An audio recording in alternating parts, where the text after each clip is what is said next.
Hello and welcome to the Game Theory Podcast. I'm your host, Sam Vecenie. Today, Bryce Simon is joining me, and we are going to dive deep into the bottom teams in the NBA currently, starting with a few teams that we think probably won't end up at the bottom at the end of the year, but are currently there as we speak. We're also going to talk a little bit about the draft and why being at the bottom of the league this year is important. It is our Power Tankings version 1 episode. But first, let's hit the music.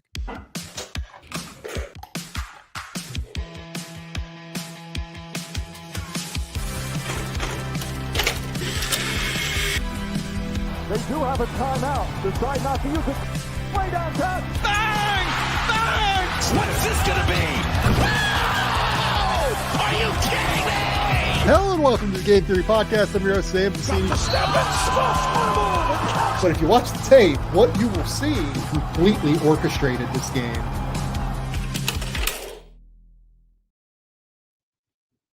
Bryce, what's going on, buddy? What's up, Sam? I brought some show and tell to the episode today. So we had our football banquet on Friday, and our senior boys gave us the coolest present I've ever received as a coach. They got bobbleheads that looked like each of us. Like, honestly, I don't like this one because it has me smiling and I never smile. But I mean, it's got the beard, it's got the headset, it's really so apparently. I don't know what the website is. I should find out, and then maybe they would promote, or maybe they would sponsor the show. Maybe I'll get that information. But they took a close-up picture of all of us coaches apparently and send it in, and then you get these bobbleheads. The other coaches are uncanny, like they're really, really good. But I was very. I don't know if you realize how uncanny that one is. No, like, it is pretty good. It is good. Yeah, I don't smile. So I was surprised they got a picture of me smiling, but I was you like, say that while you're literally smiling. Okay, so here's what's funny. I knew you were going to say that. So this is why Raleigh hates you, because what she says is, Dad, why are you always so happy on the podcast? You're never happy and smile when you're not recording the podcast. And so I think she's just like, oh, Sam's his best friend and makes him smile and happy. And he's always pissed at us. And so I had to show and tell today. That was pretty cool. Yeah, I mean, I don't know if I have anything to show and tell. I have Blu-rays. I have the new Third Man Blu-ray. I got like the crazy 4K limited edition for one of my favorite movies of all time. So that was exciting. If you open it, we're not going to do like an unboxing thing here, but when you open it, there's like a literal pop-up Ferris wheel. And then when you click the button to like open the second layer of it, the crazy zither from the Third Man, if you've ever seen the Third Man, starts to play. Yeah, this is where we're at. Like these are the things I care about, Bryce. I watched 4 movies this weekend, one of which was the Third Man. Okay. I watched A Brighter Summer Day. Here, let's put on Andrew. Andrew's on the back end here. Andrew, come join real quick. This is one that I don't even know if Andrew has seen. Andrew, have you ever seen A Brighter Summer Day? No. So do you know Edward Yang, the guy who did the EE movie? That is sounds familiar, but go on. Yeah. So A Brighter Summer Day is a 4-hour Taiwanese movie about like identity and everything that goes along with like growing up, basically. It is amazing. Honestly, it's like one of the most amazing movies I've ever seen. I am very glad that I did it. I got that on Criterion during one of the recent sales. And then I got to show my wife 2 movies yesterday for the first time. She watched The Northman with me, which Bryce, I assume you have not seen, but there's at least a chance of that. No. Okay. No. Did you like The Northman, Andrew? Of the Eggers movies, I think that's my favorite one, because I was very, very low on I think The Witch is like super overrated. I understand why people love it, but it's not for me. I respect The Lighthouse, and then I enjoyed The Northman, and I'm very much looking forward to Nosferatu on Christmas this year, no less. Yep. Laura and I will be going to see Nosferatu, like if not on Christmas, then like very early. No. You have more important things to do on Christmas. Hoops. Well, no, that's nice. That's the 26th for me. Like I'm good on Christmas. No, the Chiefs and the Steelers play on Christmas Day in the States. Which, by the way, I mean, shout out as always, home field. But like, second, Do you know who the top two teams in the AFC are right now, Bryce? I can't talk about this right now. They're All the know Chiefs there's something. and the Steelers. We all know there's something very important going on at this moment that I am actively trying not to know anything about. By the way, last week I lasted the whole episode, Sam, not finding out the Chiefs score. Guess what happened? I go on my walk, and one of my neighbors. Oh, this is your mistake. No, listen. Okay. Full story. I usually walk behind the house, but my wife said it was too dark and too dangerous for me to do that out here in Lake, Kansas. So I had to walk the street back and forth. I go and walk on the street. Oh, nobody will bother you. Nobody will talk to you. She was right. Nobody did, other than a neighbor's bringing home his new furniture at 8:00 at night. And me being the nice person I am, I stop and say, hey, do you need help putting your furniture out of the pickup into the house? Sure. What do his kids do? Run through the house. Chiefs win, Chiefs win, Chiefs win. And I'm like, Bryce. shit. This is why you don't help people, Bryce. What sport are you guys referring to right now? Is this American Don't exist for Andrew. football? Okay. Hey, we have a connection right now. We took your kicker. The Chiefs, they had to borrow your What kicker. kicker? So there's a kicker in this sport. Okay. We opted out of the American football program here in New York. And now yes, you did. it's solely worrying about Mikal Bridges' defense. So Oh my goodness. I mean, the last movie that I showed my wife for the first time was 2001, which I don't know.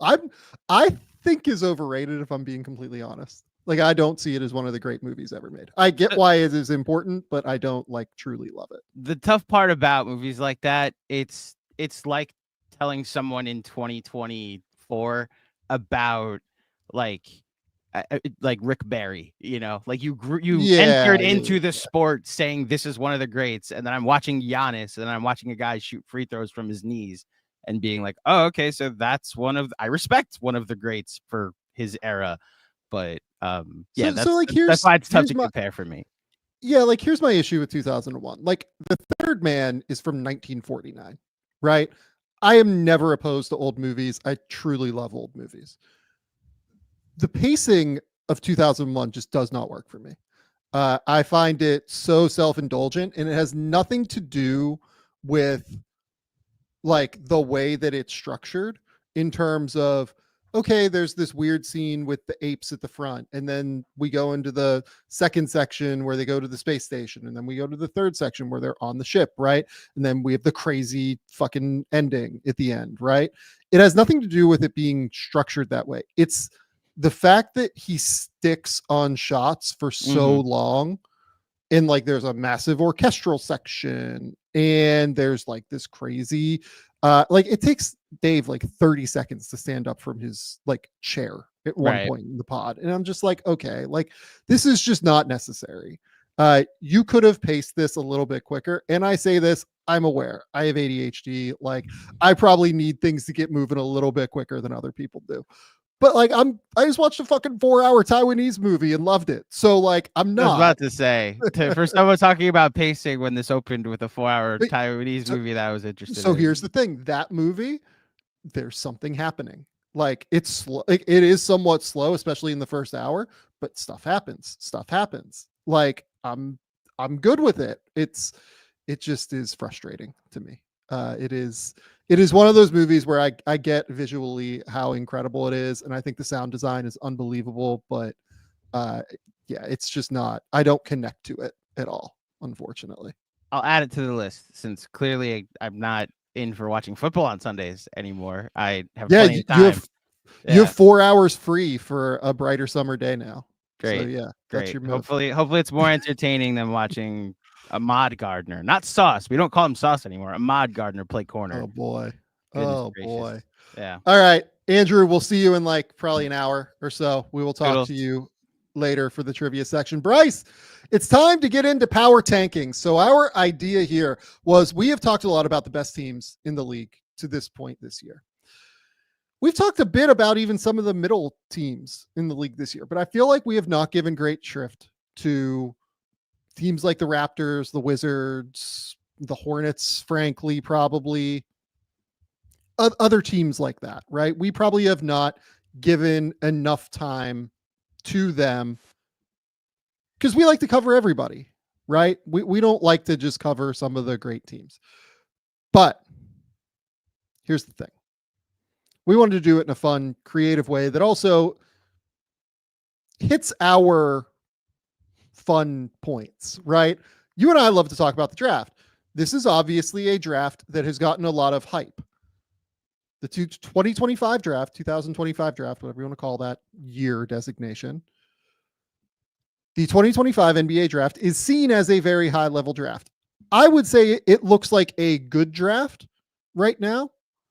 I don't know that it is like some hyper elite draft or anything, but at the very least, like I am super excited about Cooper Flag and I'm super excited about a few of the other guys at the top. So there is a real reason for these teams to try and position toward the bottom at some point. So the way we're going to do this is we're going to talk a little bit about the draft at the top, and then we're going to talk a bit about how we haven't really seen a team like full scale tank yet purposely, it feels like to me.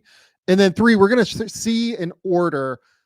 We're going to talk about 3 teams that are currently at the bottom that we think probably don't end up there, but are interesting, at least in this regard. And then we're going to talk about the 7 teams that we think probably end up in the bottom 7 by the end of the season. How does that sound for structure, Bryce? Yeah, that works. I mean, I like that we get a chance to talk about the draft just a little bit because I've been putting in a lot of work with that. And I do have some general thoughts as we're still trying to figure out some things about the individual players and stuff like that. And I don't know that we've had major movement at the top, but we've definitely had at least one player who is very much supplanting his name in the conversation at the top. I think he's probably the most talked about player right now. I don't know if you want to call him the biggest riser or whatever. So I think that's a good way to preface it with the conversation around the top of the draft and the draft in general. These teams that are at the bottom that probably aren't going to end up there, and then the teams that are there for sure. Okay, so with this draft, I think we probably underestimate. Like you're talking about Jaeger Demon, right? Yeah. Or Jaeger Demine, I believe is how BYU might be pronouncing it right now. I wrote it down the last game I watched. Where is Jaeger Damon? Okay, Damon. So I've gotten different things then. Yeah, because I've been told BYU is pronouncing it Jaeger Demine. It's definitely Jaeger. I know that. Jaeger, yeah. Demon, Demine. I've now heard 2 separate things on this, and I'm a little bit confused. Okay. Cooper is very clearly still the name on everybody's mind. We need to be transparent with that. Like, yes, that is 1,000% it. Cooper very much to me looks like a potential number 1 overall pick. I do not think that Cooper is in the class of like Victor Wembanyama at this point yet, but I think Cooper looks like a solid potential number 1 overall pick. I am excited to watch him continue to play at Duke this year. He is 17 years old. He's creating shots, as we saw in that Kentucky game, at a super high level. We haven't really even talked about the Kentucky game yet, you and I. What did you think of that when you watched Cooper Flag? Yeah, I mean, I think it's interesting with him. You see how impactful he is on the defensive end, right? Like that's the thing that always stands out. The weak side rim protection is silly. I think I still want to be like, I still want to see what he can do with the ball in his hands. Like, can he be a primary scoring option? I know he took a lot of those shots and he did a lot of that in that game, but he ended up 9 of 19 and 1 of 5 from 3, 2 assists to 3 turnovers. The shooting percentages aren't great right now. And so if we're like, I'm with you, he's still the number 1 pick. He is very physical on his drives. He was attacking Kentucky out of straight isolations in that game. I just kind of want to see at what level that can be. Do you draft him thinking he's your number 1 scoring option, or is he just like this unbelievable versatile piece that maybe fits in better as your number 2 scoring option, even though he does everything else at such a high level? If I told you that he is similar to a better defensive Franz Wagner, and I think Franz Wagner is excellent on defense, as I think people know, I think that's where I'm kind of settling on Cooper right now. And look, I Wagner is on a streak right now where I think he has 30 points in each of his last like 5 games and has been unbelievable since Paulo went out. By the way, hey, I did a video on that. You guys can go watch the Franz Wagner breakdown video I did. It's a fantastic little run of games where he's been able to really string together some incredible offense. I think Orlando's offense looks a little bit more movement based with Paulo out, not quite as centric on hunting mismatches as what it has been previously. But Franz looks unbelievable right now. So when I say that, like I say that I think Franz is going to be a 5-time All-Star in the NBA or something like that. Like I think this dude's going to be a stud. I think that's where I am on offense. And if you kind of added some, defensive upside with Cooper, that's a really good player. That's definitely worth a number 1 overall pick to me, I think. Yeah, no, I mean, listen, I think with him, he's number 1. I still kind of want to see the full Ace Bailey experience to see how much of a run he can make at it, because I just think Ace is the exact archetype of player that NBA teams were looking for. We've gotten 1 game against Monmouth, and I'll be honest, I haven't even watched that one. I'm kind of, some of the frustrations for me early in the season, some of these teams just aren't playing quality competition where I feel like I can get great evaluations. Now some have, but a lot have not. And so I'm kind of waiting for those games to happen where I feel like I can really get a better evaluation. But yeah, I mean, he's been really good. What I do like is it seems like he's going to play with the ball in hand a lot at Duke. So we're going to get to find out and kind of see that growth from him throughout this season, because Tyrese is pretty much playing off the ball. So he's going to get to play on ball a lot. Foster's essentially their point guard, right? It's so weird watching them, because I thought that what they did in the preseason and in their first couple games was so drastically different than what they did against Kentucky. Like they ran like a ton of sets against Maine and against Arizona State in the preseason. And then in this game against Kentucky, like, I don't know if they just decided we love the Andrew Carr Cooper Flag matchup, or if they just decided, or if like Shire like kind of shit the bed. Like I don't know what happened, but they got away from what they were doing in the preseason. It looked totally different structurally to me. So I genuinely am not sure what we're going to see on a night-to-night basis now. The Kentucky game has like completely thrown me for a loop on like what their offense is going to look like, because I had a vision based off of what we'd seen before, and we'd seen it against a high major team as well as mid-major teams, and then we saw it against Kentucky, and it just looked so different that it's hard for me to gauge now.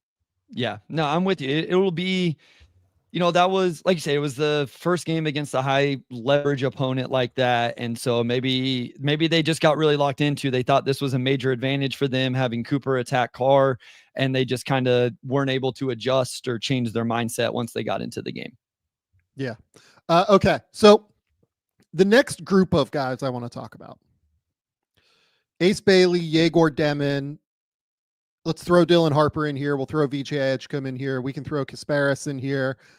We can throw Traore in. Who do you like best of that group? Because I have an answer, and I don't know if it's the popular answer right now. Yeah, I'm still on Ace Bailey. I mean, again, we've only gotten a 1-game sample for him. We'll see. This may change. I don't know, but he scored 17 in that game. I don't want to take a whole lot from it. That's just, before the season started, that's who I had right there with Cooper. I don't know that any of these other guys have done enough to get there. Yegor is like playing really well. I'm always a little bit slow to move guys. That's kind of my thing with draft stuff. So maybe I'm going to be slow to move him all the way up there, but I would still go with Ace right now. I generally also am slow on this stuff, mostly because I don't like to make big moves until teams play like real teams. Sure. Yeah. Right. Here's the thing. What we have seen from Yegor, he's been good. Really good. Is so different from what we had seen previously from him at Real. The shooting is different. I think that like a lot of the shooting stuff has now opened up his game in a substantial way to where teams feel like they have to guard him far away from the rim. And that allows him, with his size, to be able to like drive and get to the basket a little bit easier.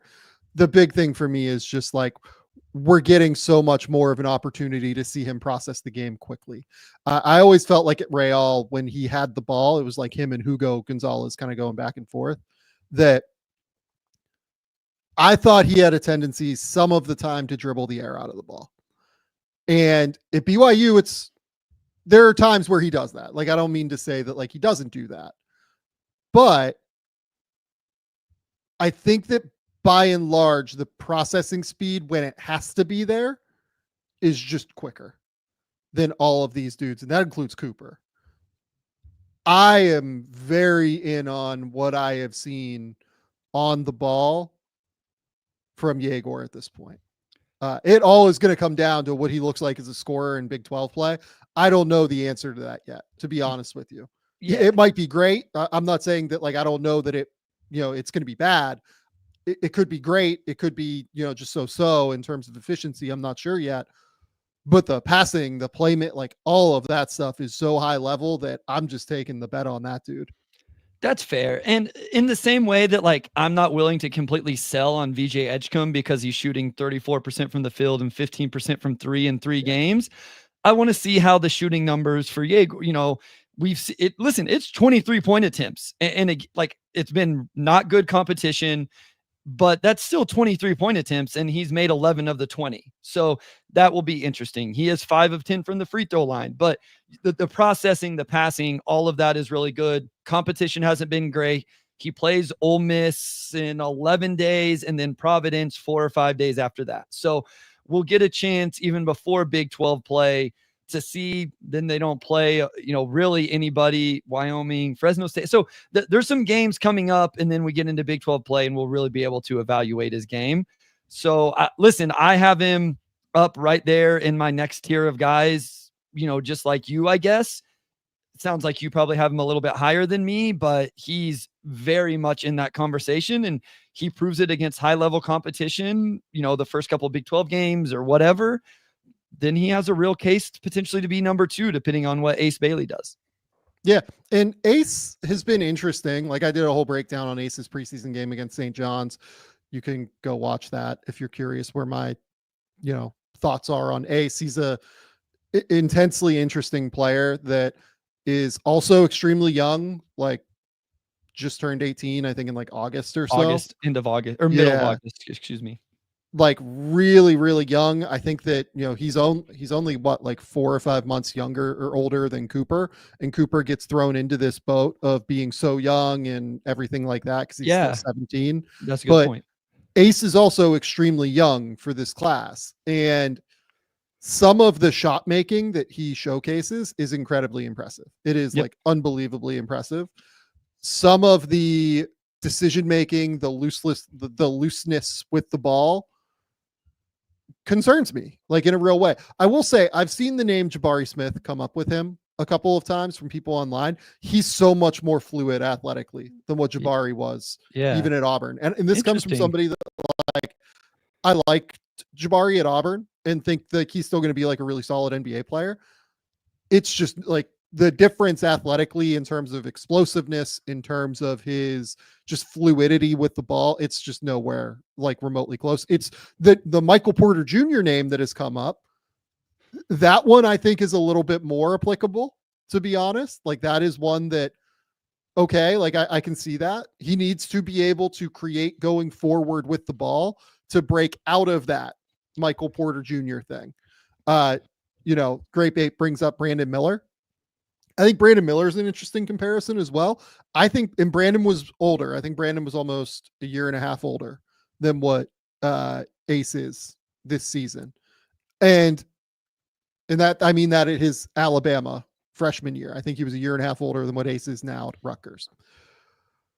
The difference for me is that Brandon played with real flexibility and bend and had the ability to string out ball handlers and be able to, even though he didn't regularly get to the basket, get there a little bit more often, despite being as skinny as he was. I don't know. Like I'm truly fascinated with Ace. I want to keep watching him. I think he has an immense amount of potential, but there's just some things to kind of work with here. No, again, 100%. I'm with you. Like my evaluation of him is still pretty much based off what we saw pre-college season, where I was very high just on the archetype and, as you mentioned, Brandon Miller, I remember watching Brandon Miller and not really seeing the vision and not appreciating some things he was doing enough. And I didn't want to make the same mistake with Ace, at least until I saw him in college. And that's why I felt very comfortable having him in the top 2 of my personal rankings. I will also say I watched a Rutgers game for Dylan Harper when Ace was still out, and he was very engaged on the bench. Start of the season, he's out with an injury. He's over there communicating and talking. Listen, I'm sure the intel will come out at some point. I have no idea what it is, but whenever I see an injured player as a freshman engaged the way he was, that stood out to me in a very positive way. Oh, the Dylan, I can tell you, the Dylan intel's awesome. No, I was talking about Ace. Yeah. Ace was on the bench. Ace was on the bench, injured, and was still engaged and cheering on his teammates and communicating. He was like calling out an action from the other team in a game where he wasn't suited up because of the injury, and I found that to be noteworthy and impressive. Okay. Yeah, I would like to see him be more aware of those actions when he's on the court himself. Sure, fair. Being honest. Yeah. But look, he's young, and hopefully those games, this is moments where like those games on the bench can sometimes help you recalibrate and see things a little bit differently. So maybe it could help him. Yeah. VJ to me, I said in the preseason, I think he's like a super athlete version of like a Gary Harris, Cason Wallace type.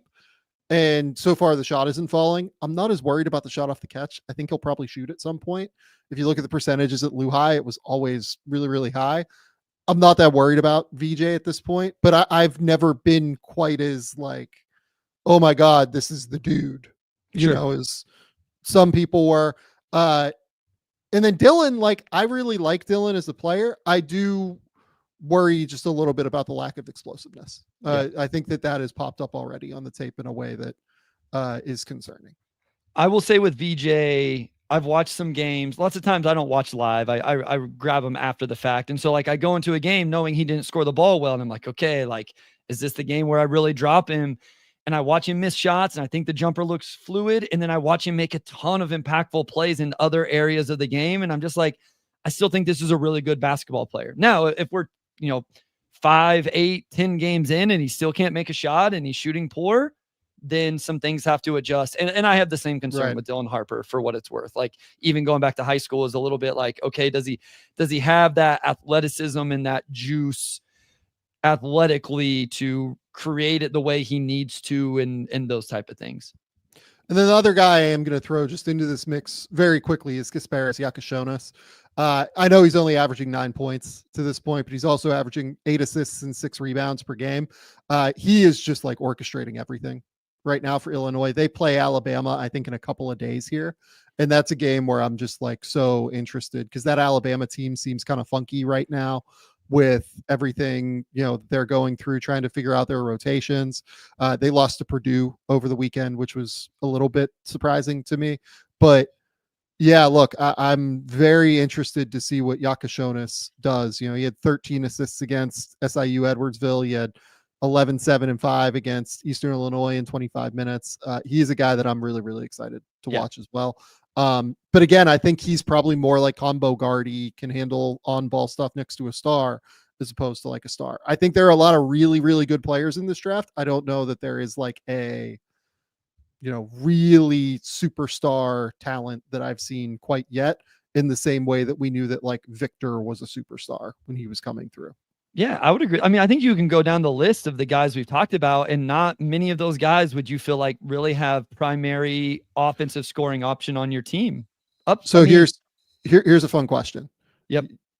Would you have any of these guys ranked ahead of Cade as a prospect right now? So that's what I was trying to think earlier with Cooper. I think I would have Cooper ahead, but I don't know if I would have anybody else ahead. Right now. Like specifically right now, I mean. Knowing what we know about Cade right now, you would take Cooper over Cade? Like if you were the Detroit Pistons, you would trade Cade for the number 1 pick? Sorry, no. I was referring to everybody else that is, going through this draft versus Cade as the prospect. Oh, okay. I get what you're saying. I wasn't heavy enough into it. I was very high on Cade. I would have to. As was I. I would have to think about that a little bit more. Because I thought Cade had primary like run your offense upside. I'm still not sure I'm quite there with Cooper, even though there's no question. I think that Cooper is going to be more impactful defensively. It's interesting. Plus Cooper's more athletic. Yeah. It's going to be interesting. Yeah. It's going to be interesting to talk about. Okay. So let's get into our power tankings idea here. Okay. The draft, we're excited about this 2025 draft. I think you and I might be like, okay, let me speak for myself here. I am a touch lower on the upside of this class than what I think some people are. So I guess is where I would say I sit. Yeah. So, I mean, I just mentioned that, like, how many of these guys would you say you really project to be the number one scoring? Obviously somebody will, but who do you really pick out? The one thing I'll say about like my board right now is I feel like I've watched almost every one of these guys at least once, if not a couple times. I feel pretty good about the group of guys we just said and a few more names in the lottery. I'm struggling to find guys to fill out the middle of the first round right now. Like there's some guys I'm just like, okay, is it real? Is it not? Who can be there and kind of fill out? So I guess my point was I know there's a lot of season left, but there's a lot of movement that's going to happen, I think, in the mid to the end of the first round. There's a lot of guys, I guess, a lot of opportunity for guys to find themselves middle of the first round, into the first round with consistent seasons. Or, playing better after slow starts, whatever boat they find themselves in. I don't disagree with you on that, if I'm being honest. Okay. Before we get started on power tankings, just a quick message from our good friends at PrizePicks. PrizePicks is the best place to get real money sports action with over 10 million members and billions of dollars in awarded winnings. PrizePicks has made daily fantasy sports accessible to all. We love PrizePicks here at Game Theory because of how easy they make it to get real money sports action. If you think that in tonight's game, where Cincinnati plays the Chargers, that Jamar Chase is going to go over his yardage total, if he's going to go over 0.5 touchdowns, you can make your pick on that in less than 60 seconds and turn that sports opinion into real money all season long over on PrizePicks. Download the app today and use that code Game Theory to get $50 instantly after you play your first $5 lineup. Download the app for PrizePicks today and use the code Game Theory to get $50 instantly after you play your first $5 lineup. PrizePicks, run your game. Our second sponsor of the day is for Mando. Shout out to the good folks over at Mando. It's that magic time of year where football season's in full swing and NBA season is tipping off. So whether you're tailgating for Sunday's big game or cheering courtside for the beginning of the NBA season, you're going to need a game day essential, Mando's whole body deodorant. Mando is a key part of traveling to games because let's face it, when you're stressing over a last second shot or a nail biting third down, you're going to sweat. Mando's got me covered with its powerful 72-hour odor control. It's safe to use all over, and that means from your pits to your feet and every spot in between. Mando comes in 3 formats: invisible spray, solid stick, and cream, so there is something for everyone. Here's the play. New customers are going to get $5 off the starter pack with code GameTheory at shopmando.com. That's shopmando.com. Perfect for gearing up for the season or getting a last-minute stocking stuffer. So don't let body odor keep you on the sidelines. Smell better with Mando. Use the code GameTheory at shopmando.com for $5 off and tell them that we sent you. Okay, Bryce, let's get into these 3 teams here that are currently at the bottom of the standings that you and I are, at least questionable. I think we say that they probably won't end up at the bottom of the standings, right? So the Philadelphia 76ers currently are 2-10 this season. 2-10. I want to repeat that. The New Orleans Pelicans are 4-10, and the Milwaukee Bucks are 4-9. I want to start with the 70. Actually, no. I want to start with this. If you had to guess that one of these teams ends up not making the play-in tournament, which team do you think you would say does not make the play-in tournament? I mean, I think it has to be the Pelicans, just because Sure. if all of these teams were healthy, they would be the third out of the three, and they play in the West. So Yes. while we sit here and the Pelicans are 4-10, they're, what is that? 4 games out of 6th place. I know you asked the play-in, but like the Bucks are 1.5 games out of 6. Now the Sixers are still, like, even the Sixers, they're 3.5 out of 6 in the East at 2-10 compared to 4-10. And so I think you just have to say the Pelicans because of that. First and foremost, that.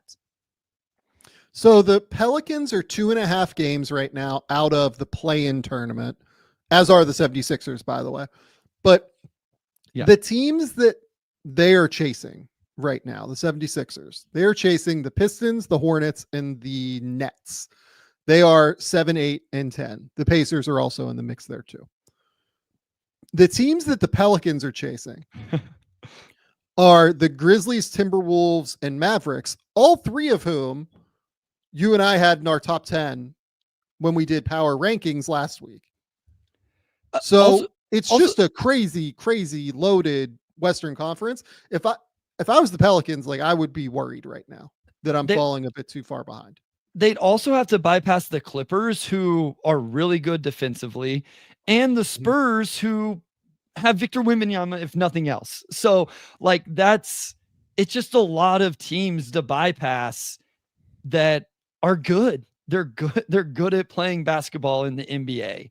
And like, you look at the injury reports, just for today, like if you just look right now, the Sixers only have Maxey. Milwaukee, I think, is down. Well, Dame is still out with the concussion. And then we'll talk Middleton about Middleton as well. And then for the Pelicans, it's just Murphy's day-to-day. He didn't play on Saturday. And then all of the other dudes. And we've had McCollum, Jones, Hawkins, Alvarado, Williamson, Murray. Well, and for me on that front too. So DeJounte Murray has like a hand injury, and we know that he will be back. But he's going to miss still the next, like, at least 2 weeks. It was 4 to 6 weeks on October 25th. 4 to 6 weeks on October 25th. So we haven't even got to a month yet. So like, could be out another 3 weeks or 4 weeks even, but let's be safe and call it, he's going to be out at least 2.5 more weeks probably. Yep. Zion Williamson has a left hamstring strain, and we have like no information on what's going on there. And I feel like Zion's hamstring stuff is always a concern for me. Right. Yep. Like, if I'm them, I'm always just worried about that. I'm trying to think here. Alvarado has like that hamstring strain that he just suffered 3 weeks on a few days ago. Reevaluated, and that was in 3 weeks. That was 5 days ago. So he's at least 2 weeks till he gets reevaluated. Jordan Hawkins is not even doing like contact stuff yet on the court. Herb Jones is back on the court, but still isn't doing like contact stuff yet. And then CJ McCollum has like that thigh injury that he's kind of dealing with at this point. So I am a little bit worried about the Pelicans right now. I don't think that they will end up in the bottom 7 teams, just because at the end of the day, if they get Zion back with DeJounte, with all of the wings that they have, plus Brandon Ingram, who is healthy and playing pretty well right now, I think they are just a tier above these teams, like, for sure. But they play in a beast of a conference to where if they ended up, 9th or 10th on draft night, because, they're 4 or they're, what are they right now? They're 4-10. They're 6-16 in 2 weeks. Like, that wouldn't blow my mind. Yeah. And it's a weird, we were talking about this already because of the situation they were in with BI. It's like, what do you do with him as an unrestricted free agent? And so I don't know where they're going to go, what they're going to do. If it would just be interesting to see the path they would choose if there's no way they can get back into it. Right. If they win some games, you have to move Ingram, I think. At that point. And so it's just, they're in a very, very unique situation. I think a situation completely different than the other two teams who are just like, they're kind of locked into their roster, at least through this season. I mean, the Sixers, I think beyond this season, you just put this team together. The Bucks, I guess if it really goes south, you can maybe make the argument something happens in the offseason. The Pelicans are different than those two teams because you could say like, hey, BI's unrestricted free agent. We might as well go ahead and make a move earlier. We can clear the books maybe on a McCollum who only has 1 year after this year. And they could be the team that just decides, you know what, not our year with injuries. Let's tank. Let's see what we can do. And let's recalibrate next year, where the other two teams have no choice but then to try to win as many games as they possibly can. The Bucks don't even control their pick, on top of everything else with their roster. No, that's right. That's absolutely right. So, look, the Bucks might make some moves like, Brook Lopez is a free agent. Like if they wanted to do something totally different, like maybe you could do something around Brook. You could do something with Portis and Connaughton and those guys to try and, shake up the roster. I think they will do a shake up move at some point, but I'd be stunned if they moved Dame or Giannis in season. So the final note on the Pelicans here that I want to go ahead, Bryce. I was just gonna say, it's also really hard to move those guys in season because it would be such a lopsided trade in terms of players. And I mean, unless it's like the Thunder who just give you a bunch of picks back, but it's just harder to make those type of trades in season because of roster numbers and stuff like that. Yeah. Not impossible, just harder. The Pelicans schedule forthcoming: at Dallas, at Cleveland, home versus Golden State, at Indiana, home versus Toronto, like a very possible win there. They will be favored in that game. At Memphis, at New York. So in their next 7 games, I think realistically they're going to be favored in one of them. Yeah. That's scary if I'm a Pelicans fan right now. That's like really, really scary if I'm a Pelicans fan. Yep. Okay. Let's talk about the Bucks next because we've kind of started to talk about them a little bit here. I think the Bucks are at least a play-in team. I'm not particularly worried about them in like the tanking conversation at this point. Agreed. I will say like they have to do stuff. Like they have to make a shakeup move because this is, I mean, like the level to which Andre Jackson improves their athleticism and team speed and everything is immense. Like when you watch this team and you see Andre Jackson out there, you're just like, oh, this person is in like fast motion. Like I'm watching one player like in fast forward and I'm watching the rest of the team like in normal, speed or in slow motion or whatever.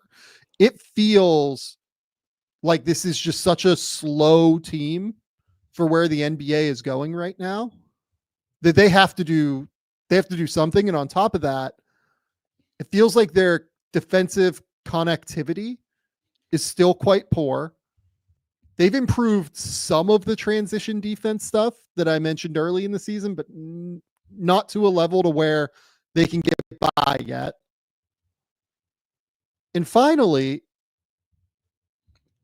I am a bit concerned just about them being good enough on offense, running what Doc wants them to run on offense, to where they can actually overcome the defense. Like they are just so painstakingly slow. It just feels like when I watch them that I have they're going to make the play-in because they have one of the 5 best players in the world and Giannis is a stud and everything like that. I'm not concerned about that. I think they probably end up as a top 6 seed.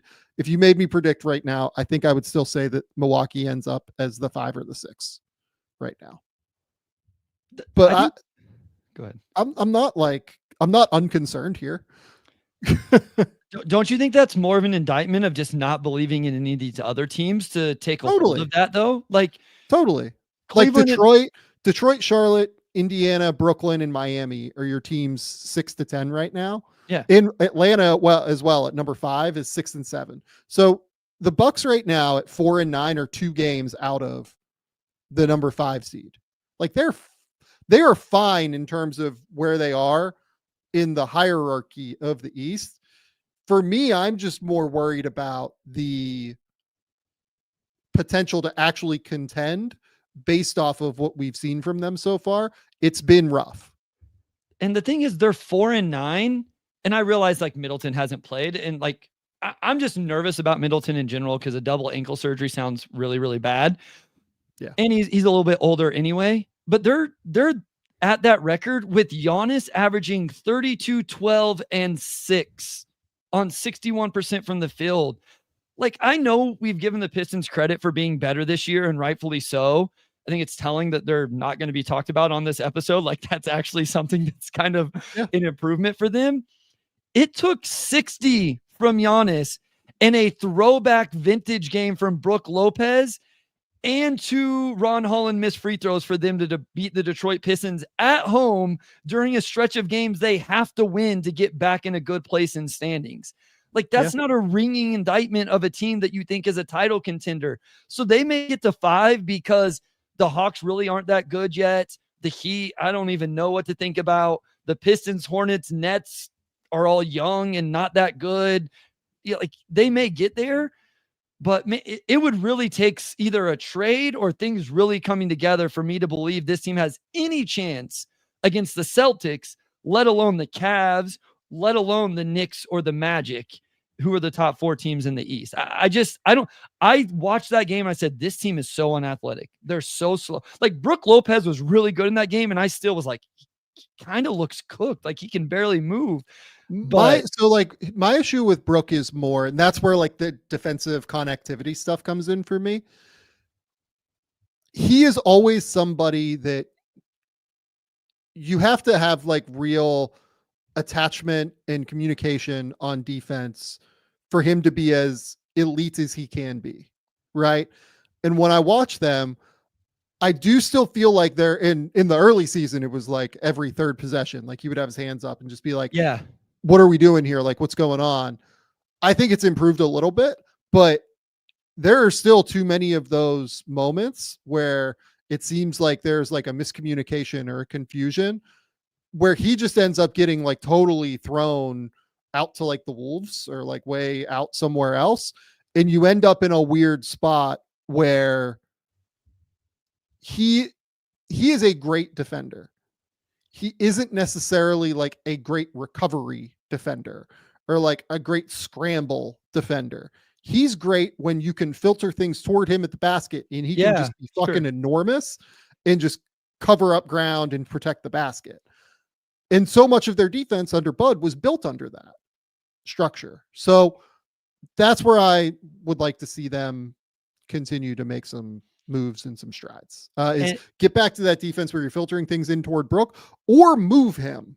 Like that's the other option here is if you want to get more athletic, trade for a more athletic center, right? Like I would be fascinated if we get to like January and the Pelicans are back fully healthy and they're playing really well. I mean, you're not doing like Eve Missy for Brook Lopez when Brook is an expiring deal. But like, could you get something from New Orleans that like allows you to be a more athletic team? Could you get something from somebody else that allows you to continue to be more athletic? I've thrown it out for the Pelicans, so it made me think of Day'Ron Sharpe is a guy, and he hasn't started this season because he had the hamstring injury, but he's another guy who I think he's a really good big in this league. And so I don't know what the Nets' plans are for him. But he's one that always comes to mind whenever we talk about teams that may need just some energy and rebounding and youth on the big man position. Yeah. I mean, here's the other team that I think would be really fun. If the Heat decided to like lean in toward playing Bam at the 4, which I don't know if I'm like 1,000% in on that necessarily, but like, could you do something with the Heat? Sure. And like do a crazy big lineup where you play Jovic, Bam, and Brook, and you filter everything toward Brook defensively, and then you let Bam be like a crazy help defender in the way that Giannis was. Like, that's an intriguing idea to me. Yeah. There are teams out there where you can really come up with a sales pitch for Brook Lopez, like unequivocally, saying like this would be a really fun idea. I mean, God, like the Lakers would be really, really fun with Brook Lopez. I think like if you went AD and Brook, even though I think AD's had a ton of success so far at the center position. So I bring all this up to say, like, there are teams out there that would really love Brook. You just have to find the right athleticism to add into your team if you're the Milwaukee Bucks. I still think the Bucks are going to end up okay, but they have a lot of things to fix, especially when Dame comes back, by the way, because I do wonder how much of the, I don't even want to say like fixed, I would say like improved defense has been because Dame has been out for a few games now. And early in the season, Dame was really rough on defense. Yep. Like really, really bad. Yeah. And the other thing, and I've mentioned this before, I try to give him credit for winning on the margins this offseason. And sometimes, you're wrong. Right now, I've been wrong. Taurean Prince has been good. I mean, he had a bunch of shots. He's shooting almost 56% from three, 5.5 rebounds. Gary Trent Jr. has already gotten moved out of the starting lineup, has not scored the basketball well, and DeLon Wright's just not giving them a whole lot either. So I think all three of those were vet mins, if I'm not mistaken. And only one of those guys is really, and this is what you get, right? When you sign people to vet mins, sometimes you get vet min production, but only one of those three guys has really, given them a jolt of any kind. Yeah. The other team, I don't know how these two teams would ever make a trade with one another because they're both in the second apron. If you could get Brook Lopez to Phoenix, that would be amazing. The problem is that neither team, because they're both in the second apron, neither team can add more money than the other. So you'd have to involve like a third team where both are like dumping money in order to do so. And that would be very complicated. But like if you could get Brook there and Nurkic would absolutely not add to their athleticism. But like if you could find a way to finagle a third team, like to me, like could you get like a Rob Williams if you're Milwaukee? Sure. That would be really fun. See if he can stay healthy. Yeah.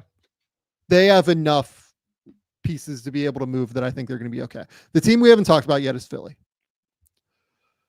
Philly is 2-10. They are the worst of these teams.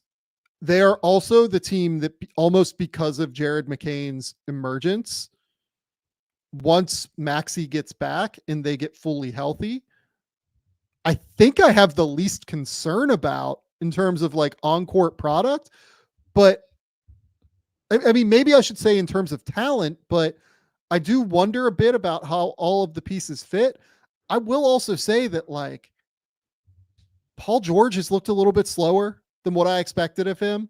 Like just athletically has not looked particularly fast at this point. Joel has not looked great when he's played, in my opinion. Like he's still very clearly trying to get the feel back. Drummond, has been, oh boy, like not good.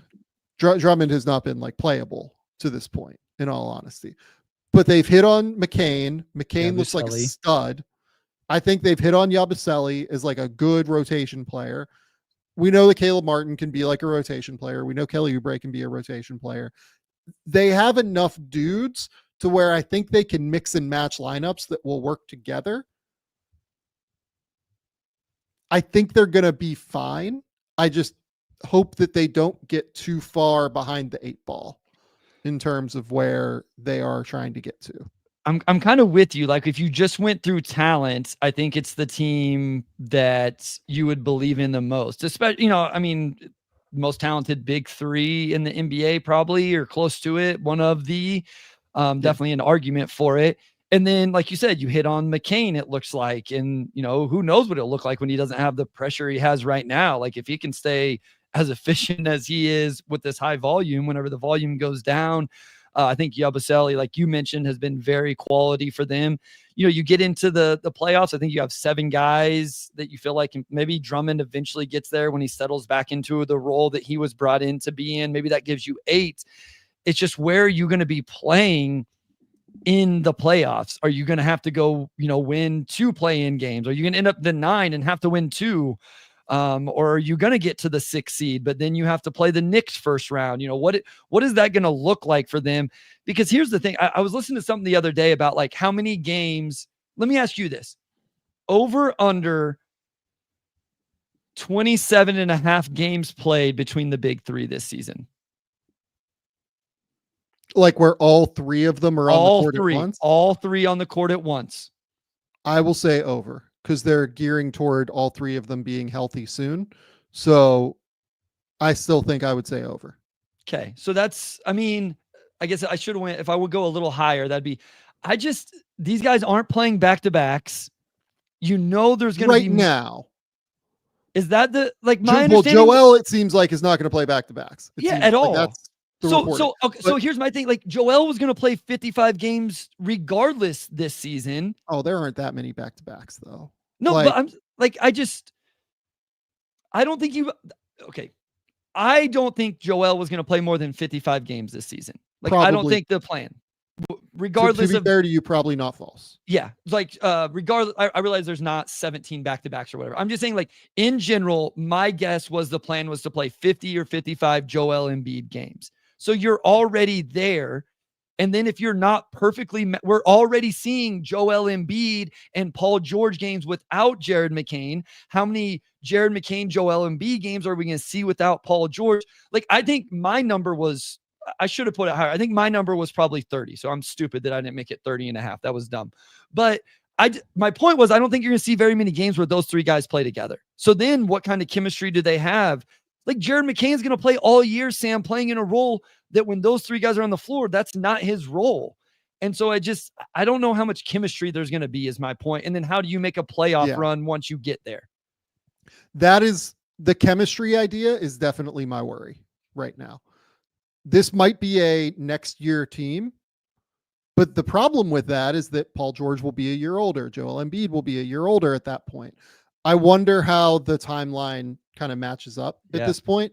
This was always their best chance, theoretically, from a talent perspective this season, to be able to do it. So the next question that I will give you then is, they are currently, just looking at the standings, 3.5 games out of 6th. They are 4 games out of 4th in the East. We think that they're fine. Right? Yeah. Listen, I think the Bucks and the Sixers both end up in the playoffs in some capacity, whether that's top 6 or they win the play. I just don't know how much I believe in their championship contention right now, based off what we've seen and the injuries were a thing anyway with Paul George and Joel Embiid. We knew that. It's just, we're this many. How many games have they played? They've played 12. We've already seen Maxey miss 5, George miss 6, and Joel miss 10. And we're 12 games into the season. I just have a bad feeling we're going to get to the end of the year and these guys just have never played together. And there's just no chemistry to actually allow them to make some sort of push, even if they end up healthy at the end of the season. Yeah. Yeah. No, I mean, that's where my worry is. But again, I think that they're probably going to be okay. I'm just kind of being patient though, until we see all 3 of these guys on the court at once. But more than anything, they need Joel to look like the old Joel. Yes. Yeah. Yeah. You gotta make shots. Can't shoot 27-10 from the field. Yeah. Okay. Before we get into all of our bottom 7 teams in terms of the power tankings, I just want to shout out our good friends over at Duer. My Duer pants are the most comfortable piece of clothing that I own.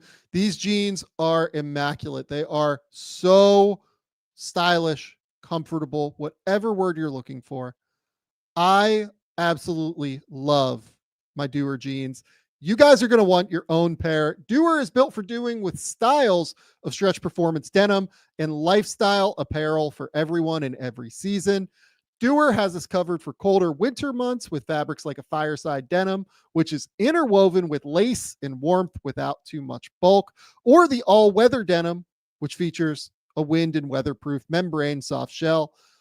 Duer's clothes are sustainably crafted to last. They're going to be a staple in my closet for years, and they're antibacterial, which means less washing.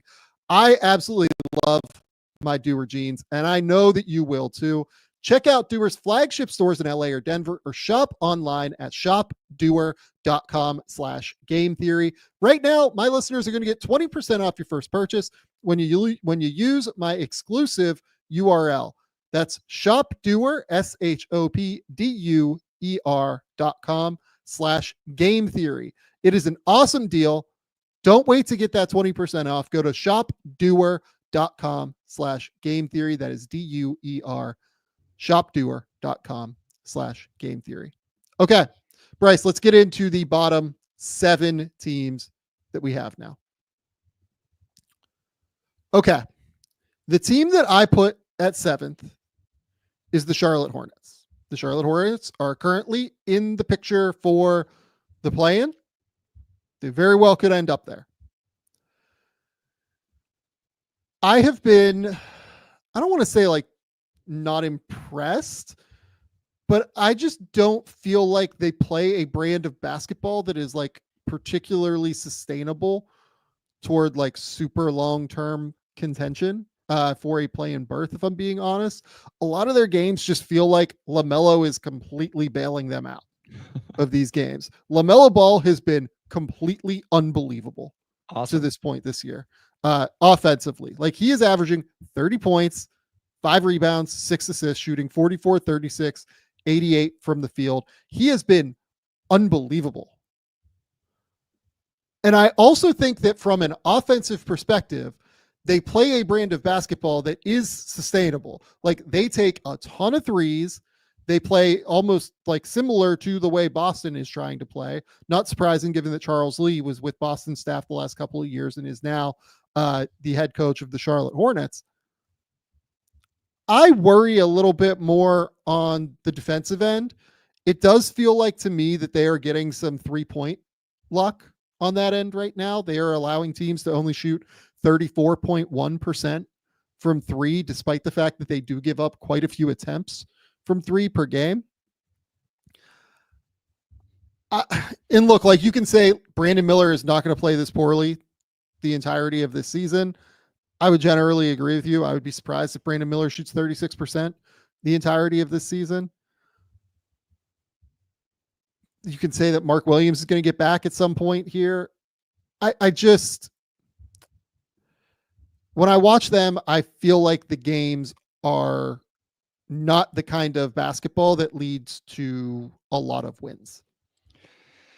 Yeah, they're definitely, I mean, I watched them play a game against the Pistons where I felt like the strategy was like, we're just going to win the math game. And I know we say that a lot, but like, they are doing that right now. Yeah. So they shot 44 in that game. The Pistons shot 32. And I mean, they ended up winning because of exactly what you said. LaMelo Ball was incredible. Like, he was incredible in that game, made a bunch of clutch shots.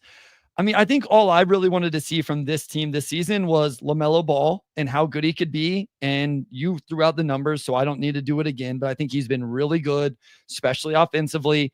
Brandon Miller, on the other hand, like you mentioned, hasn't been great, and he missed a little bit of time. Hopefully he's just working back into it. But if he's not what I thought he was going to be, and I had him ranked crazy high in our 24 under 24, then this team isn't quite as exciting moving forward.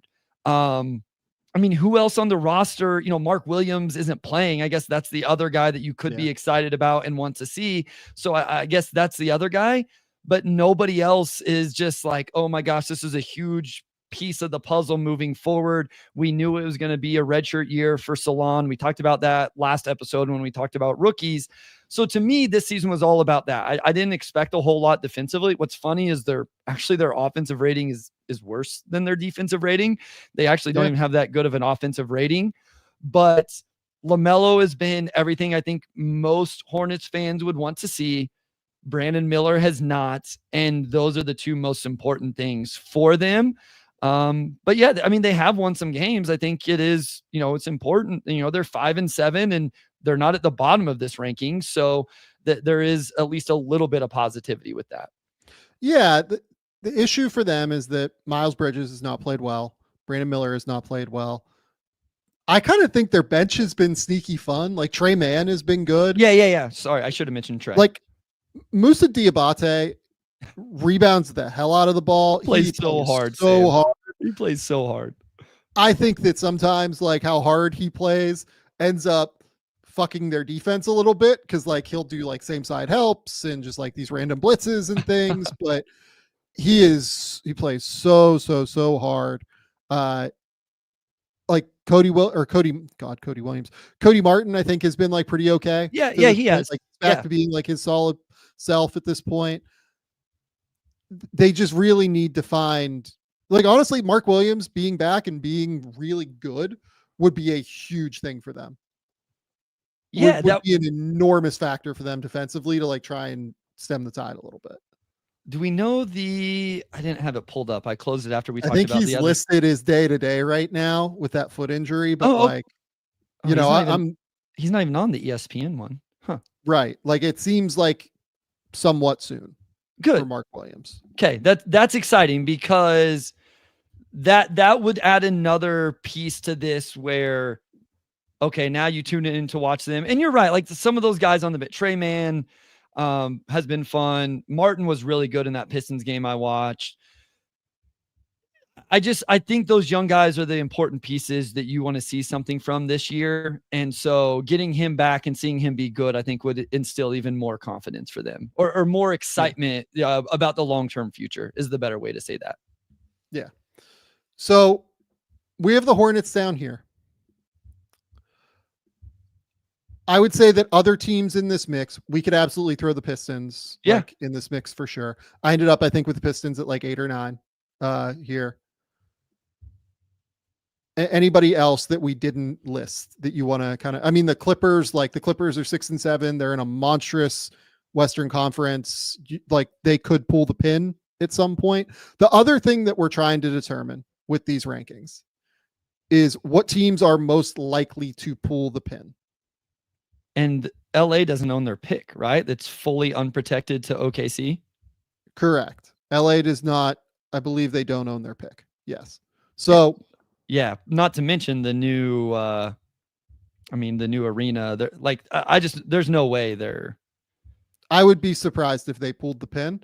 That's why, and like they're gonna get Kawhi at some point. Like they're good enough to where they probably shouldn't have to. The other team is the Spurs. The Spurs are 6 and 8. But like with Victor, they look pretty good, honestly. Like if Victor's going to keep playing the way he has like over the last week, I mean, my God, like they're going to be awesome. But again, a team that could pull the pin in the West at some point and just decide, hey, we want to end up at the top of the draft.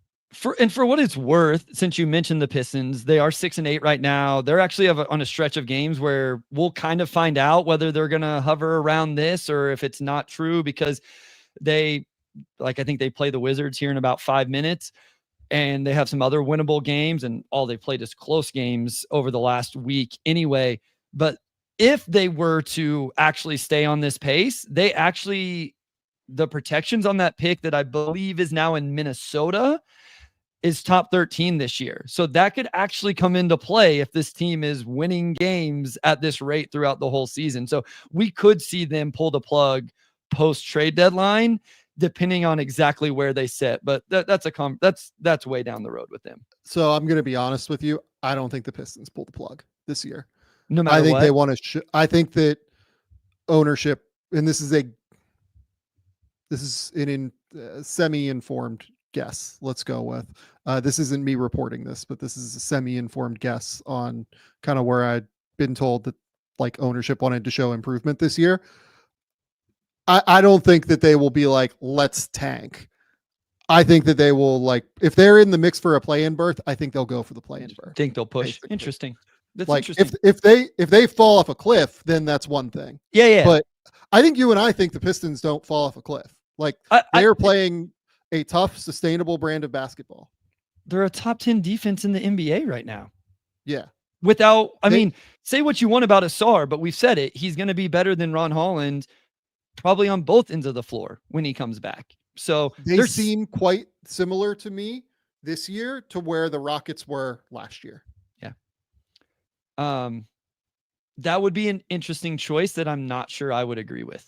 I think how many ever games up to the deadline, if that's really where they're at, is enough proof that you've made the strides and you have a coach that can get you there. And if it's behind Cade and J.I. and all of that, I'm not sure I would agree with that decision to push. I would have to think about it though. If you can get into the play-in tournament, the play-in tournament this year in the East is going to be a mess to where you're going to have a shot to actually make the playoffs. And I would want to, like, to me personally, I see the difference in getting Cade and Jaden Ivey That's playoff true. experience as being more valuable than the difference between like the 8th pick and the, 15th pick in this draft or whatever it would be. But that's what I'm saying. They wouldn't have it then. It's only top 13 protected. That's what I'm saying. If But, they get like, honestly, that helps them to me because that so ends up that's the argument, right? ending this crazy protection that it was insane in the Isaiah Stewart deal. That's the argument for it, right? Is okay, we're not going to end up with one of these top 7, 8 players anyway. Let's go get playoff experience. And then if we need to make a move this offseason to add a piece to this, we actually own our own draft moving forward and we have access to all of those. That's the argument for it that I understand a little bit more. So yeah. Okay. Number 6 in the power tankings list. Such a nice name. I still have the Brooklyn Nets. Shout out to Andrew on the power tankings name. I have the Brooklyn Nets here. And I want to be very clear up front here as we talk about the Brooklyn Nets. I've loved watching the Brooklyn Nets this season. I think Jordi Fernandez, if he's not the best like coaching hire of the cycle, like Mike Budenholzer, I think certainly deserves a lot of credit there. He's been fantastic. Like the Cavs, Kenny Atkinson has been unbelievable to this point. He's got, Kenny Atkinson probably has to be the number 1 at this point. But I do really strongly believe that they have hit a really strong coach here in Jordi Fernandez. They play a style of basketball that is sustainable. I love what they run on offense. I think that defensively, the fact that like they are even able at times to be competitive. Look, they're sitting here 23rd, but like they have games where they do a fairly decent job of competing on defense, like is a credit to that staff. And they have done a really, really good job. Part of this is that like Dennis Schroeder, who is starting to come back down to earth, has been really, really good. Part of this is that Cam Thomas has been great to start the season. But I do think that they are the team most likely to pull the plug some point still. Yeah, I'm with. I've watched six Nets games this year. Some of that is because of the matchups and the teams I needed to watch, but some of it is because I don't mind watching the Nets.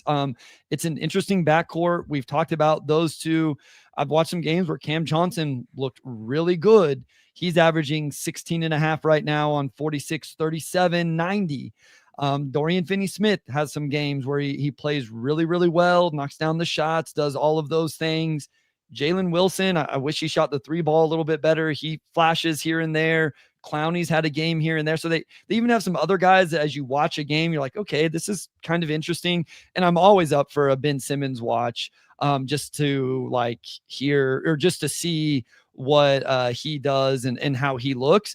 But this is the team that has all of those names and contracts that I feel like make the most sense to move as well, right? Like Dorian Finney-Smith, people have been talking about since the offseason. Cam Johnson, people have been talking about since the offseason.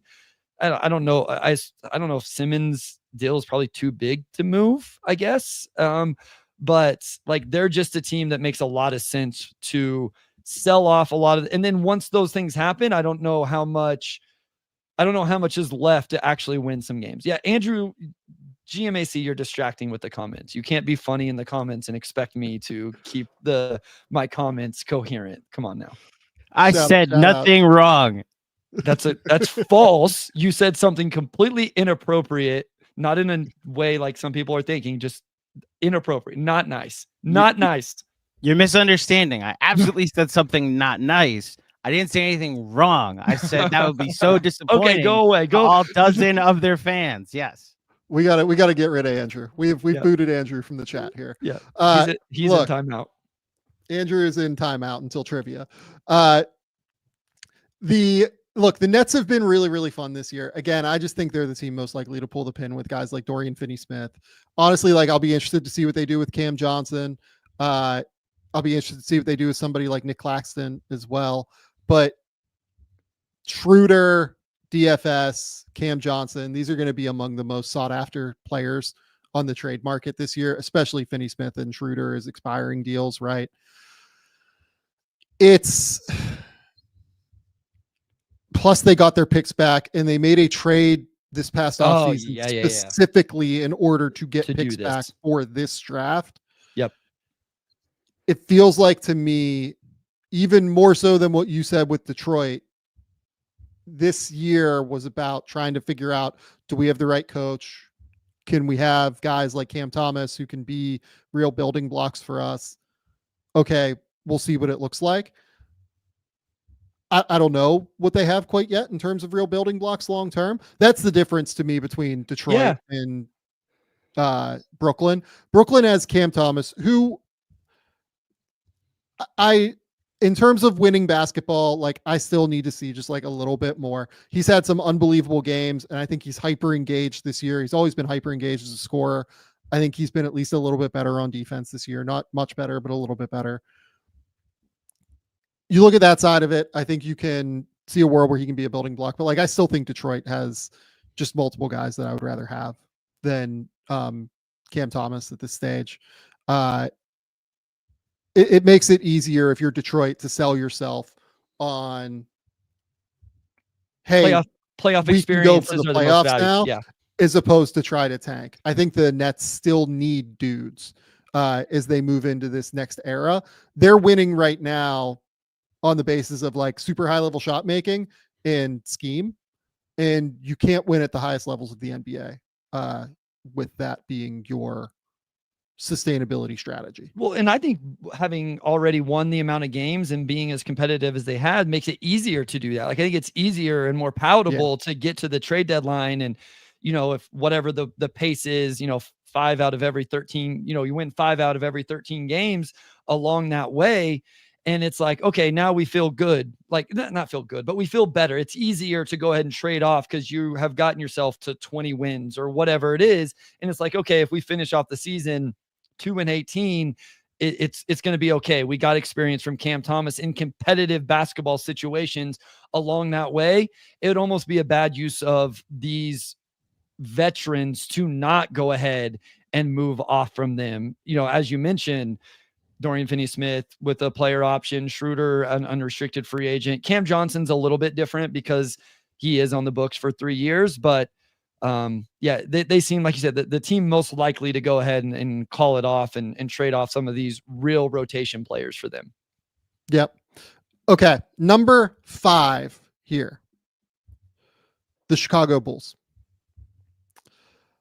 The Chicago Bulls are currently sitting at 5-8, same record as the Brooklyn Nets. They have a -6 net rating. I also think that they are a team that, even though Jerry Reinsdorf has never really done this, is set up to try to sell off some of its players. Like Zach LaVine right now is averaging 22 points on 51, 40, 75. I feel like they should be like trying to move Pat Williams or trying to move Zach LaVine here at some point, because he's been really good and looks like a dude that could really help somebody still. Now, like, what does all of this mean for them moving forward? I don't really know, in all honesty. But I feel like they have the ability to try and sell off some of their players. And I mean, just truly, watching this team is just such a bummer on the defensive end. They are not efficient on offense. Like, they are in the bottom third in both offense and defense. It is just really, really tough to me to watch them play basketball right now. Yeah. The other guy they should try to move off of right now is Nikola Vucevic, because he's averaging 21 and 10 on 60, 45, 86. So if there was ever a time to try to go ahead and get off of a player and potentially sell him at, you know, its highest point, this may be a time where you could convince a team to take him. He's not an expiring. He's on the books for another year for 21 million, but maybe you can get somebody. I wonder, like you mentioned, LaVine, can he bring up his, his reputation enough? Continue, he's played 10 games so far this year. that contract is getting shorter every single year. Obviously, now you're down to 2.5 years of it, assuming he exercises his player option on that final year. It will just another one. If I have this correctly, I believe I do. They're also working with protections to a pick owed to San Antonio that is only top 10 protected. So they have some motivation to stay in the bottom 10 of this draft to retain that pick. That is accurate. Their right move is to tank. I just don't know if Jerry Reinsdorf will allow it necessarily, but they should be trying to get off of some of these players. And honestly, like, here's the other thing. They have to figure out what Josh Giddey is. I was about to bring that up and see what's going to happen. What do we think is going to happen there? I mean, look, this was a bad trade. We called it a bad trade from the moment it happened. It never made sense to do this. He has not been great he's been quite poor, if we're being completely honest, this year. He has not been quite the creator that they had hoped for. He has not been playable at times on defense. Like, he even came out and said after, I think it was their last game against the Cavs, like, I couldn't be on the court in this game. Like, I need to improve on defense. Like, I was not able to be out there. And look, the first, step is understanding the problem. And I respect Josh for understanding the problem, but like, he needs to get better on defense. It's the reality in order to play. Otherwise, it's really hard to keep him out there as a guy who is someone who is making 40% from three, but doesn't get guarded from three and also can't defend. Like, those are the guys that are a real struggle to keep out on the court. And he's only scoring 43%. Like, the thing is, he's 40% from three, but his overall field goal percentage is 42 because he hasn't been great from the, inside the 3-point line right now. I just wonder if they end up, like, if I'm them, I think I look at the market this offseason and the few amount of teams that have cap space and say, hey, go find a contract. See if you can find a contract, and it will be interesting if he's able to. So, I mean, I'm curious to see if they qualify him at this point. Like, based off of how he's played, I think there would be a chance that they don't give him the qualifying offer. You can't do that after that trade, though.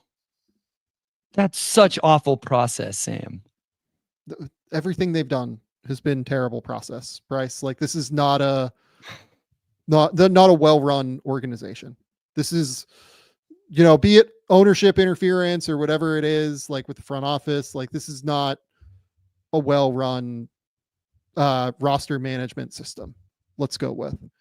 And like, they are clearly one of the 3 or 4 worst in the league, in my opinion. And they need to make choices here coming up. Otherwise, they might need to look for new people to run the show. And maybe the new people, maybe it won't matter. Like, maybe Arturas is good and, it's all ownership. And like, I'm willing to give people the benefit of the doubt, but like, I haven't seen much that says that they know what they're doing in Chicago right now. Okay. Number 4 in the tank ranking, or the power tankings, the Toronto Raptors. I have them. They're the worst team in the league right now. Yes. Because of injuries. I put them at number 4 because at some point they are going to get Scotty Barnes back. And I think Scotty is going to lift them pretty substantially. Also, the thing is that they're really fun. Like, they're going to get quickly back to quickly too. point. Yeah. Like, and Darko plays like an incredibly fun brand of basketball offensively. Look, like, Toronto fans, I feel like really, really like Darko. I love what he does on offense. Like, I think he's run really interesting stuff in order to generate offense for like Grady Dick. And I think RJ Barrett has had some really fun moments this year. RJ, it seems like, is improving as a passer, but I don't know yet that Darko is going to be able to like really craft like a super high level defense. And we'll see. Like, look, they've finished 25th and 28th, right? And I will say this. I thought last year Darko came in with like a really interesting strategy on how to use Scotty as like more of a free safety, more of like a roving help defender. So it's not like they don't have ideas, but I just haven't seen yet like structural integrity on defense to where I know for sure that he's the guy, is the coach. But I love what he runs on offense. I think they have a lot of fun players. Like, I think this is a enjoyable team to watch at the very least. Like, Grady Dick so far is averaging 19 points a game, shooting 42, 34, 90, and they're just like letting him loose from the mid range and stuff. RJ Barrett has been generally pretty good again this year, just a little bit inefficient. Continually as always has been his, cross to bear, unfortunately, is just he needs to continue to improve that efficiency, but he's been tasked with doing so much too as a creator without Quickly and without Barnes that it's been harder for him, I think. Yeah, like I'm genuinely interested to see what they look like when those guys get back. I think they're probably a level ahead of the bottom 3 teams when those guys get back, but at the same token, I don't think this is a team that's anywhere near like contention for a playoff berth based off of what I've seen. And the fact that they've already lost 12 games, like they're in a tough spot right now. I think they're in a really tough spot. Yeah. I mean, a team with the talent that the Sixers have, or the Bucks have, and the experience those teams have, getting themselves out of this hole is a whole lot different. And it's an even deeper hole for the Raptors. I will say, I'm here for 5-man lineups of Quickly, Barrett, Grady Dick, Scotty Barnes, and Jakob Poeltl. Like, I'm here to watch those 5 really guys. Fun. I'm here for it. Jakob Poeltl has been awesome their last couple of games. He destroyed the Pistons the other night. And then I think he had another good game the game after that. You mentioned Grady Dick. Like, he's one of those players that has to be exhausting when you see on the scouting report that that's your matchup. And you have to chase him all over the floor off all these screens and all that. Grady, please go rebound. That would add value to your overall game. And then, RJ, not efficient. I'm glad you brought up his passing because I think it's been really good, especially, as you mentioned, in the role that he's being asked of. Then you move guys, like Ochai off to the bench in less minutes. Davion Mitchell, less minutes. Your guy, Jamal Shed, has been interesting, if nothing else. Even though he can't shoot, he comes in. Shed and Mobo have both been like pretty interesting as second round picks this year. Yeah. So it's like, it will be an interesting team to watch. It's just not quite as interesting because the most important player in the franchise and the second or third most important aren't playing right now. And it's just like, okay, well, but when they get back, I do think they'll be better. I think they'll win more than 2 out of every 14 games if they can find some health. Yeah, I agree. Okay. Number 3 in the power tankings, the Washington Wizards. And Bryce, this segment is brought to you by Robinhood Gold. Are we bearish or bullish on the Washington Wizards at this point, finishing in the top 3 of the 2025 NBA power tankings? Bearish. Okay, so I you think they are or aren't going to finish in the bottom? I don't know. The bearish and bullish stuff, I get so confused all the time. Bullish. I don't know. I think they're going to be one of the 3 worst teams in the NBA. That's what I think. Okay, so you are bullish. So bullish. Yeah, I said it bearish, wrong. In bearish or bullish, somebody explain this to me. Somebody explain this to me. Why are those things?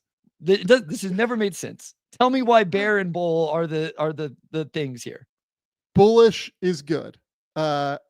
Let's go with bullish. I am also bullish on the Wizards finishing the bottom 3 this year and finishing the top 3 of the power tankings, if only because they are still so young and they're really giving the young guys a whole lot of leeway to be able in more than any team play. They are really letting these dudes rock. Koulibaly he's come back down to earth since Kuzma came back in the lineup. Honestly, I think they have got to get rid of Kyle Kuzma. Like that is a whole thing to me. Watching him play has drastically diminished my enjoyment of this Wizards team when we were seeing Koulibaly and Sarr, and then like occasionally Keyshawn George would start, and then obviously Bub would have the ball in his hands. And like, I'm not like a Kuzma hater really throughout the course of, since I've been doing this, but he's just taking up so many possessions right now for this team. And they were working so much better when it was guys that were kind of moving and playing more unselfishly and everything like that.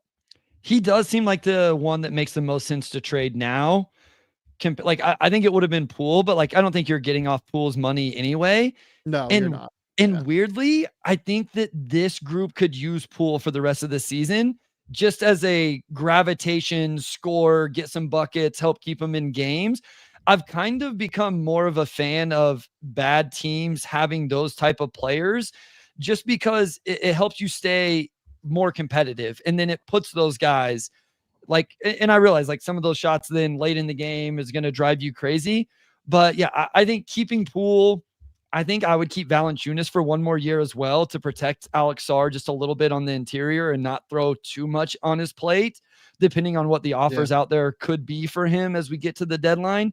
But yeah, the idea of Poole with Coulibaly, Bub, Sarr, Valanciunas. I still like Corey Kispert. I know he's not shooting it very well right now.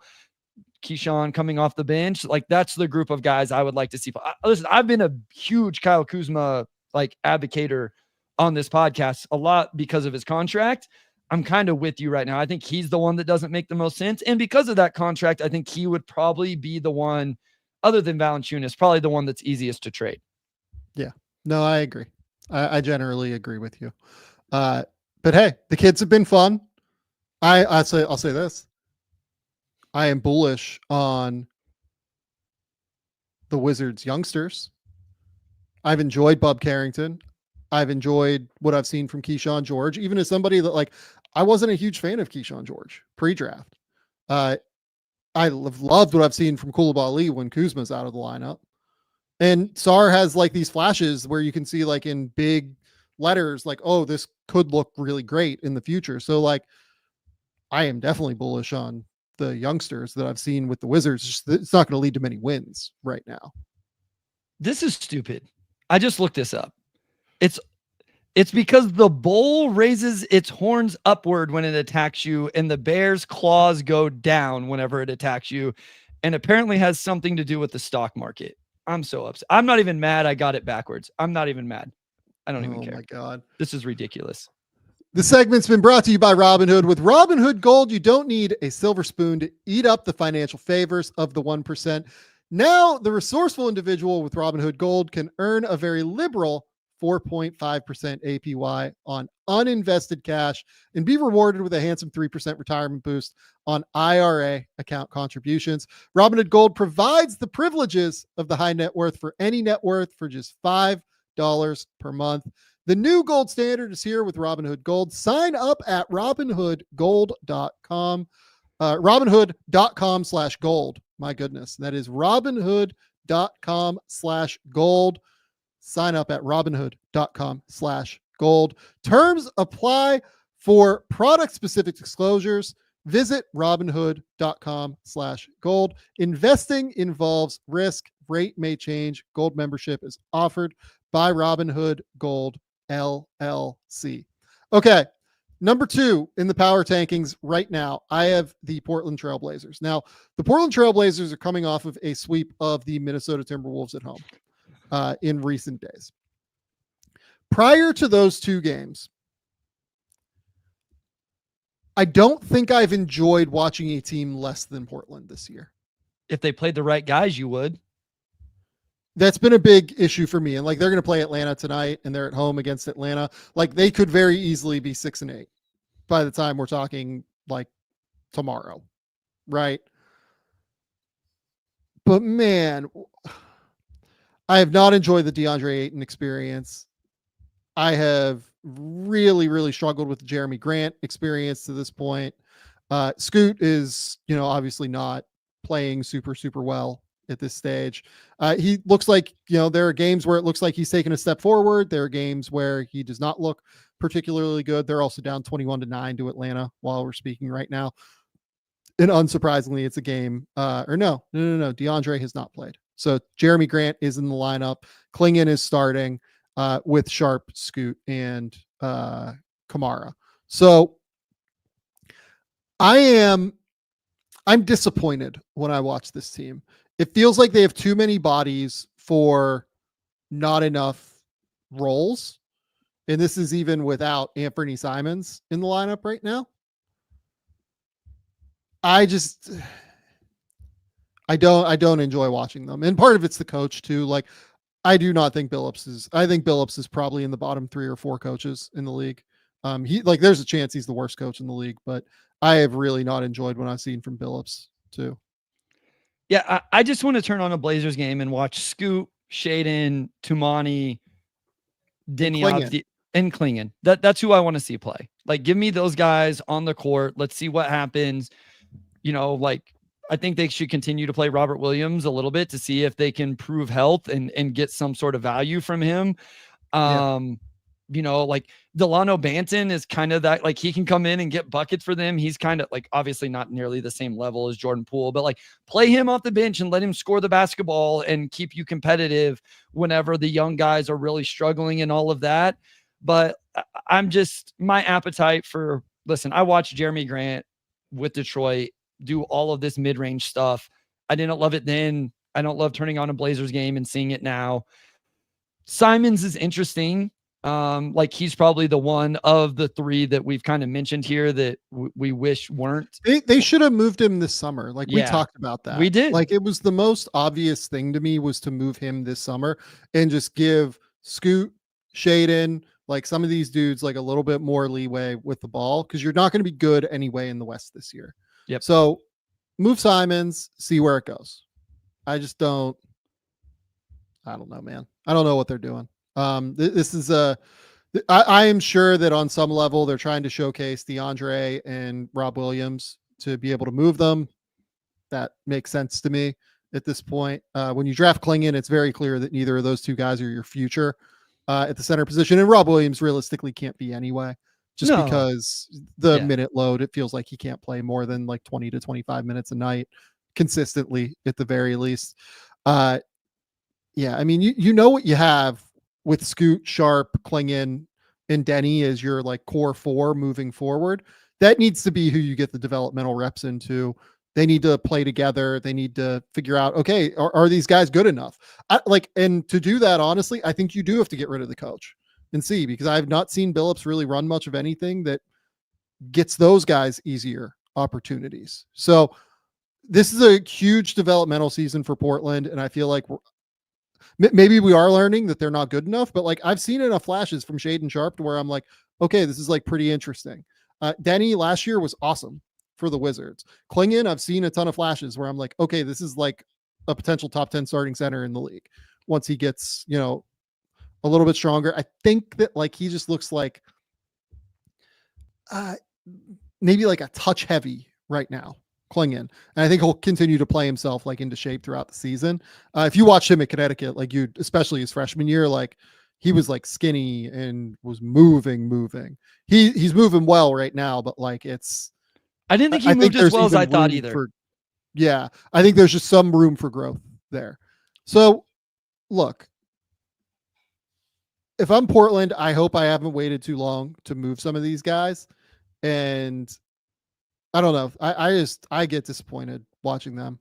They have so many fun players, and it just feels like such an annoying process to me right now.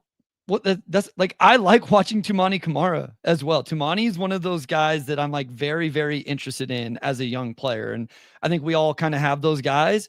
And so it's they have multiple guys I would very much want to watch. It just doesn't seem like we get them enough. Yep. Okay.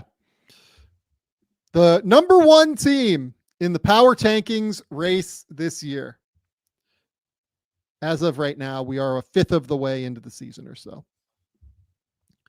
It is the Utah Jazz. The Utah Jazz are currently 3-9.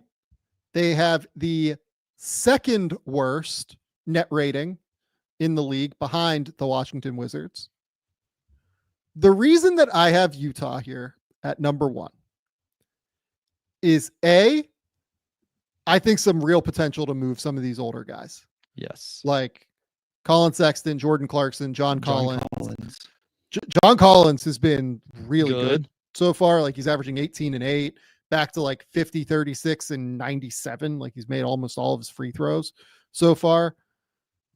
Lowry has just like been not quite as good as what anticipated to this point.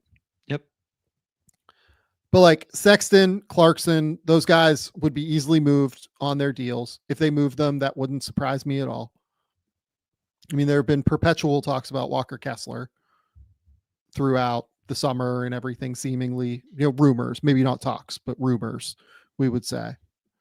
And then on top of it, like now they've lost Taylor Hendricks. So like one of their young kids that would be stepping up into that mold, if they were to go this road, would be no longer here because he will seemingly miss the entire season. I believe they've announced that he'll miss the entire season.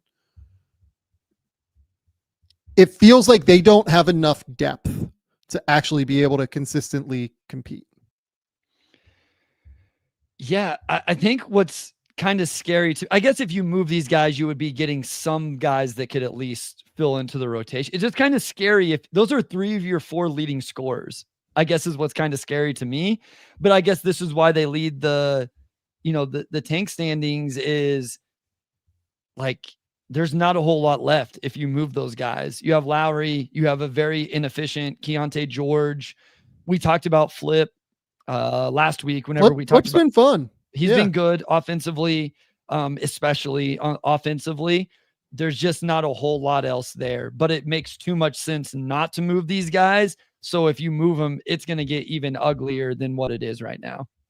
Yeah. And like, look, I mean, Keontae George is averaging like 15 points a game with 6 assists, but I have not enjoyed the Keontae George experience. Same. Watching them play. It's a lot of inefficient shots, a lot of like jumpers that don't look like they're going to go in. Yeah.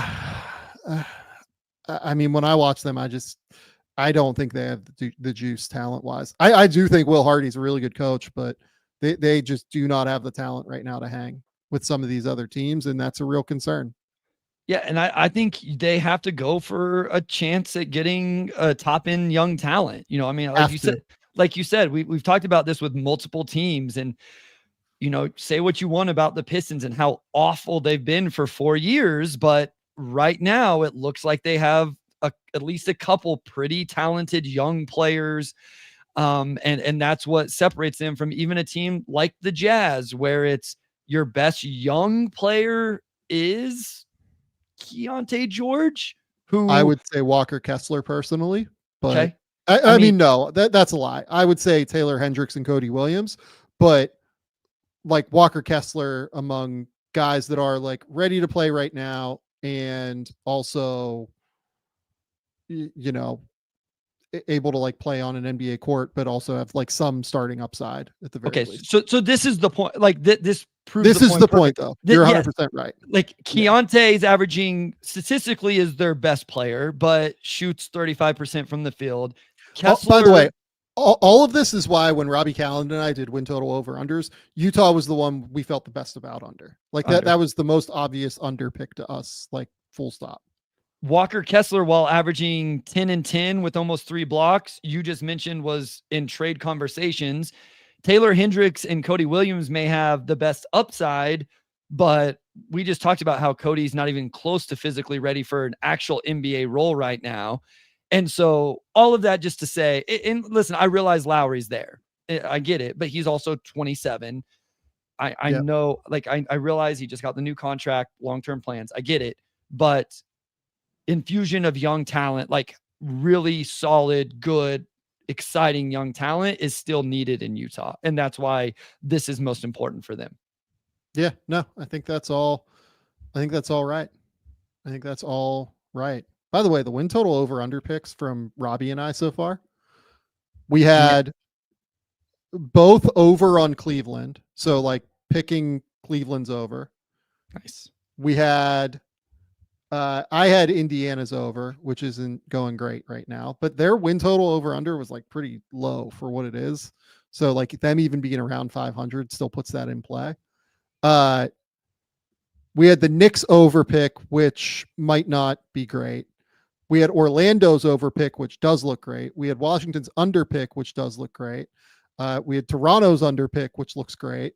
We had Utah's under, which looks great. We had San Antonio's under, which honestly, I think that's probably going to be wrong. Like they look pretty good. And then we had Oklahoma City's over as well, which we'll see where that lands once Chet gets back and everything. But yeah, not too bad from Robbie and I this year. Not too bad. That's where we are in power tankings. That is a fun concept. I'm glad we did this. Maybe like once a month we'll check in on the power tankings and see where this goes. Works for me. But it's a good way to talk about the bad teams in the league right now and kind of run through some of them and give some love to shout out to the Portland people, by the way. The Portland people really, really enjoyed that I did a Klingon video. So I am all about that. I'm all about you guys coming in and tuning in. Okay. I have such a, Bryce? I'm always interested to see what kind of fan base interaction there is. Cause like all I've really ever got is Detroit, and like they're pretty fanatic, obviously. So it's always interesting to see like how some of those videos do. Like, do Blazers fans really eat this up? Do, Spurs fans eat up the Wemby content? You know the Lakers and some of those teams, but some of these teams that aren't always as good. It's always interesting to see the fan base interaction with that stuff. That is true. Okay. Andrew, it's time for you to get out of timeout and come on to the show. Bryce, the show is yours. All right. So in the spirit of this, my thought was, hey, Andrew, my thought was, I wonder if there's any relationship between these teams that are better and worse and how often they move the ball, the offensive flow. And so I went to NBA.com and I looked at passes made in a game. Very simple stat. Passes made. That's all we're doing, Sam. We're looking for the top 10 teams in passes made per game. That's all we're doing. Very, very simple today. The top 10 teams in passes per game. We need Andrew to come back at some point here. Yeah. Let's do this. I kind of love this idea. So I'll type this out. Yeah. Like I would just, so one, I just wanted to see if there was any correlation relationship between this. And so I think there's some obvious teams that people would know that have good records that break this mold, but do bad teams in general not pass the ball as much? Do good teams in general, they do pass the ball a lot, with some interesting results as we'll get into this. So here's one thing that I'm just going to call out. Well, no. Okay. No, I'm not going to, because that gives away my strategy is Andrew and I compete against one another. So Andrew, the trivia conversation here is top 10 teams in passes per game this year. Yeah, I heard. I apologize for my delay getting out of timeout. That was not as fun as I was hoping. I blame. We had to blur your face because of the disgusting content that was coming out of your mouth. Clearly, I will never mention the Nets again. I apologize for the disgusting Brooklyn Nets. Yes. I mean, I'm a little disappointed we didn't get the RJ Barrett dig that I'm sure you had ready to go. The Brooklyn Net one was so good that I didn't want to ruin my efficiency and miss an RJ Barrett dig in honor of RJ Barrett. GMAC, man, shoot, man. You can't turn down open shots. You got to take them. That's the wrong mentality. Yes, and if there's something RJ Barrett knows how to do, it's shoot and miss. There you go. You set him up. Softball. I'm a great pitcher. I love it. Look at you. Okay. Andrew, you're up first. Who is your first guess? Boston. The Boston Celtics are not in the top 10. I would not have. Yeah, in the that was a NBA. team I wouldn't have thought so either. Really? It's interesting. My mind goes there. I would guess honestly they're like maybe 20th or so because they play fast, but like they don't really pass the ball much. They try and mismatch hunt pretty hard. Yeah, the ball movement isn't as much as what you would think. They're actually bottom 7. I was surprised. I was a little bit surprised, but the more you kind of think about the way they play. So okay. My first guess is Indiana. Indiana Pacers are second. And for anybody who likes to hear the numbers, at 324 passes per game. I also want to give the assist numbers because I think it's interesting. They fall to 8th on this list in assists, or like in general, they're 8th in the NBA in assists. Golden State. That is our number one team there. Yeah, Andrew, they were also my next guess. 331 passes made per game, and they are tied for the league lead in assists per game. So we have the number 1 Warriors and the number 2 Pacers. Okay. I am going to say next. Remember, I want to clarify something. This is per game. I didn't do per 100 possessions. I didn't do per so I won't give there's obviously something that really plays into that idea. I am going to say the Raptors next. The Raptors are 4th on this list, 312. So we go from 331 for the Warriors at 1 to 312 for the Raptors at 4. And they are also 4th in the NBA in assists. Denver. The Denver Nuggets Denver's are on this list. 1, 2, 3, 4, 5, 6, 7th at 304 passes per game. Funny enough, they're 7th on this list, but tied for 1st in assists. Okay. So those were the ones that like really immediately came to my head, if I'm being honest. Like those are the ones where I was like, okay, this tracks, this makes sense. So we have number 1, number 2, Warriors, Pacers, the Raptors at 4, and the Nuggets at 7. We are tied 2-2. I am going to say the Kings next. Kings are not on this list. The Sacramento Kings look like middle of the pack. Okay. My next guess will be the Charlotte Hornets. Charlotte Hornets are not on this list. The Charlotte Hornets are actually 30, 29, 28, 26 in the NBA. The Missoula thing is what's throwing me off because you think about that team looking for the open look, and that's why I said Boston, and I went with his protege.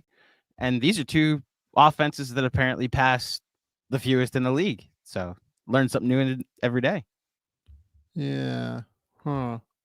Okay, I'm going to go with the Lakers next. The Lakers are actually 9th on this list, 299, and they are 10th in assists per game in the NBA. So we have now successfully named number 1, number 2, number 4, number 7, and number 9.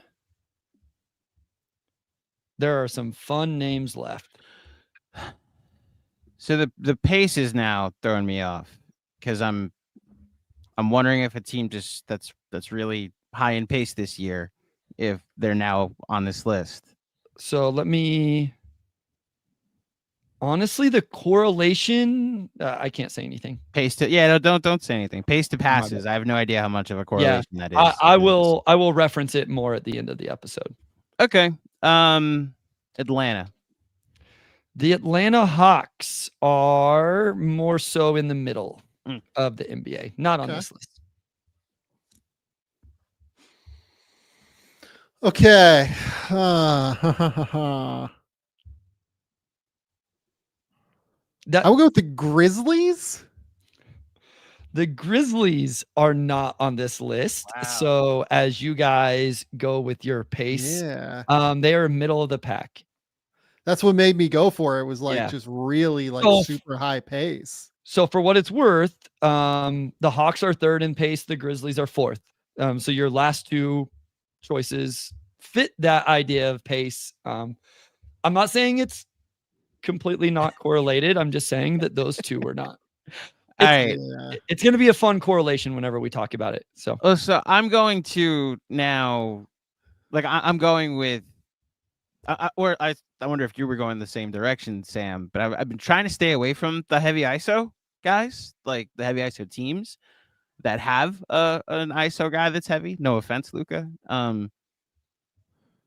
but now I might just go the other direction with it. And I don't think they're on this list, but I'll say the Knicks. I mean, the Knicks aren't on this list. That's what. No, I don't, because I thought that all the pace teams and all the ball movement teams that hunt for threes. Well, no, I specifically picked stats that the Knicks aren't an answer. Oh, do you really? Yeah, since you called me out on it, that's what I do. Oh, well, then I said the Knicks, and you got me again. I missed. I actually don't. I do these, and I'm like, man, I hope the Knicks are on here so GMAC won't be mad at me. But the Knicks are not. They're middle. The Knicks are not on this list. Okay. They're middle of the NBA. Josh Hart, pass more. Clearly, that's where I'm going with this. I'm also like trying to think through. I'm like trying to think through different things, right? Like the pace is definitely a factor. I'm trying to think through like, are teams that play like more guards more likely to be on this list potentially? I'm trying to think through like, could new coaches be the correlation where like new coach comes in, asks for like a shit ton of ball movement kind of stuff, trying to like set a standard and a tone kind of thing. So in that vein, I'm going to go Cleveland. Is Cleveland on this list? So this is going to be amazing. I think out of all the trivia we've done, I think there are people out there that will be able to throw stuff and theories at us about the correlation between stuff, because everything you said just makes sense, and they're 28th in the NBA. Wow. That's crazy. For what it's worth, they're 7th in pace. Yeah, no, I know they're playing like that's been the whole thing with Kenny is they're playing more up tempo. Yeah. I'm out of strategies, so I'm just going to start naming teams. That's what I'm saying. Like, this is going to be amazing whenever there's going to be, I hope there are people out there that bring in their theories. I'm excited to hear them. Don't tweet them at me, hit me with a DM because. Sorry. OKC. OKC is 27th on this I'm just list. naming teams. Yeah, I feel like they don't. I've watched them a lot. Like I feel like they don't. 6th in pace.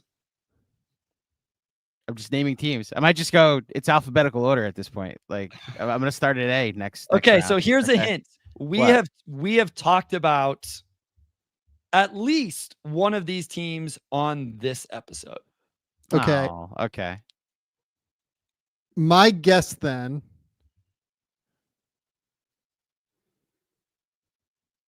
I will say the team you're thinking. It's right. There's just no freaking way that a team with Cam Thomas is in the top 10 of assists. Or like that was my thought, but you know what? Maybe not. Like, fuck it, Brooklyn. Brooklyn is on this list. Yeah. They so are like new coach, like guards, like that's kind of what I was thinking. And then like last round, I went away from Brooklyn because I was like, okay, let's do this. So it is now 4-2. Brooklyn is 1, 2, 3, 4, 5, 6 on this list at 305.4. And they're funny because they're not even in the top 10 in assists per game. There it is. Chicago. There we go. The number 1 pace team in the NBA that isn't any good actually is on this list at number 3. So tell me about the correlation between pace and passes made, because I cannot find it. Yeah. So we have number 1, Golden State, 2, Indiana, 3, Chicago, 4, Toronto. We're looking for number 5, 6, Brooklyn, 7, Denver, looking for number 8, 9, the Lakers, looking for number 10. GMAC, you are still here. You are still in this. The last 2 Knicks opponents, Brooklyn and Chicago, I passed a ton, and I thought, and then all these pace teams got thrown out the window. I was like, I'm just going to go away from that strategy. And so Bulls are 1 in pace, Warriors are 5. And they're both in the top, what did I just say? In the top 3 passes made. Oklahoma City and Cleveland are 6 and 7 in pace, and they are bottom 4 in passes made. Like, it just seems like there's no correlation between pace and passes made. Okay, Miami. Miami, not on this list. The Miami Heat must be somewhere in the middle because they're not in the bottom 10 either. Okay. All right, here's my shot.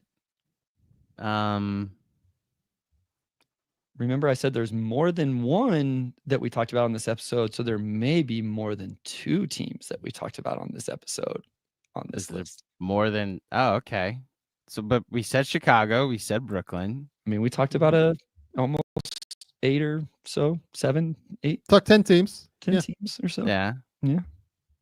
I'd be. Although they didn't really have anybody for a little bit with Max. There is also one new HC on this list.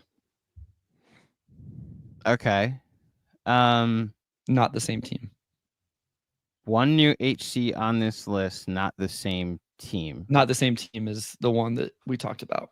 So then that, by process of elimination, would have to be the Pistons. Not the Pistons. You guys know I love getting Pistons into the episodes. They're actually bottom 6. There's only one other team then. Okay. So is it there has to be the Wizards, right? Yeah. Not the Wizards. Whoa. Okay. Then I have no idea.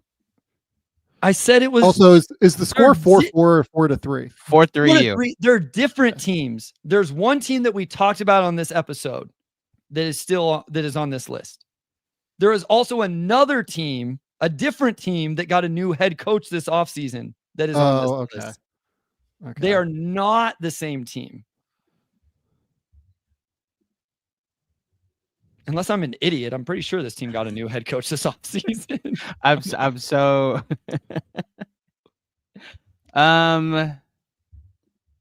okay. So there's a team we talked about today. The Wizards are middle of the pack, by the way. Okay. And a team that there's no way. A team that was it's been a while since we've had a stumper like this, Bryce. This is a good one. Yeah. This is a good one from Bryce, because I actually like this question. It is tricky because all of the strategies that like I kind of thought through. I have another one that I'm kind of thinking through right now as well. Pace was the first one I thought through, then guards, new head coaches. I have a next theory that I'll mention after Andrew makes his guess. So the only team I think that we haven't said yet that was mentioned today is the Sixers. So I will say the Sixers. Sixers not on this list. They are middle of the pack. You guys have done a good job staying away from the bottom 10 recently. My guess is Suns then. The Phoenix Suns are the team that got a new head coach this offseason that are on this list. They are 8th on this list. Not in the top 10 in assists per game, though. Okay. So we have 1, 2, 3, 4, not number 5. We have 6, 7, 8, 9, not number 10. Andrew has to get both before Sam gets one. I do. We've named 19 teams so far. So there's a team on this list that we talked very specifically about on this episode. They were on our list. And then one other team. I don't have a hint for that team yet. I will think about it as you guys continue. Or we may just get down to that's the only option. I'm trying to make sure this is also good radio while I think, like I try to ramble. Bryce, how was your week? It was good. Did you hear that one of my 6-year-old basketball players threw up at practice? Did you catch that? That was no. I guess you didn't hear the week I had then, if that's where you're going to. I had like the worst stomach virus I've ever had in my life this week. Yeah. So me and that 6-year-old in kindred spirits. So Portland was mentioned. Wait, Portland wasn't mentioned. So I will say Portland. Portland Trailblazers not on this list. They are actually bottom 10. So here was my last theory here, because I think this is probably going to be right based off of what Bryce's hint was. I started to think about, and this is how I got the Lakers particularly, was teams that are running a lot of sets and a lot of like actions. Okay. Particularly. Just move the ball. Yeah. And Utah does a ton of that. So I'm going to say Utah would be my guess. Sam wins the game with Utah. Yeah. They are 5th on this list at, I'm at the bottom, 312 per game. Also not in I think they must be the bottom 10. Yeah, they're like bottom 6 in assists per game, even though they pass the ball a lot. The 10th team was actually the San Antonio Spurs. So another team was literally my next guess too. was the Any Spurs. guesses on So, the yeah. least on the bottom? This was going to be the tiebreaker. The worst one. Okay, so We said the worst Cavs, the Thunder, the team- Hornets, the Pistons, the Blazers, the Celtics. All of those teams are in the bottom 10. We did not say the two worst teams in I past. feel like Dallas has moved it a little bit more this year. I Oh. would say probably the Clippers will be down there. Ty tends to run like a pretty stagnant offense. The Clippers are actually middle of the pack. This team has 10 less passes per game than any other team in the NBA, and it ends up being 80 less than the first place Warriors. Milwaukee would have been my guess. They are also middle of the pack. It actually is the Dallas Mavericks. 200. Interesting. And then the Rockets are actually second worst, but it's pretty close with the Cavs and the Thunder and them. Dallas. It's interesting. I feel like Dallas is moving it a little bit better this year. It'd be interesting to look at previous playing seasons. Like more fun. They're not running like a crazy amount of actions, but like I never would have guessed them. But like I would have thought that they have improved that a little bit more, but maybe not. The Clippers were last year, actually. Yeah, I know. Like that was always the Clippers always run like a lot of ISO, a lot of like mismatch hunt, stuff like that. So yeah. All right. That was harder. It's always harder than I thought. That one was tough, but I think it was fun. I always like it whenever we can get into philosophical things to try to answer the question. It's different than just like, hey, who averages the most points per game or something. So hopefully you guys liked it. Hopefully the listeners were able to like get something from that and like got them thinking about philosophies and how to answer it. So I feel like I learned in this trivia, which was, I am a teacher, even on there Sundays. You go, even more so. Even preparing for Monday, Bryce. There you go.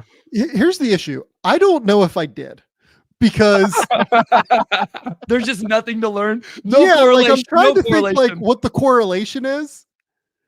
And I just don't like, again, like teams that run a lot of sets, I think is maybe the one that like I kind of settled on. Because it's just like pass the ball here, then reverse it there, then make this pass, this screen's happen. And now you pass the ball 5 times on one possession, even though nothing crazy happened. But that's what we learned.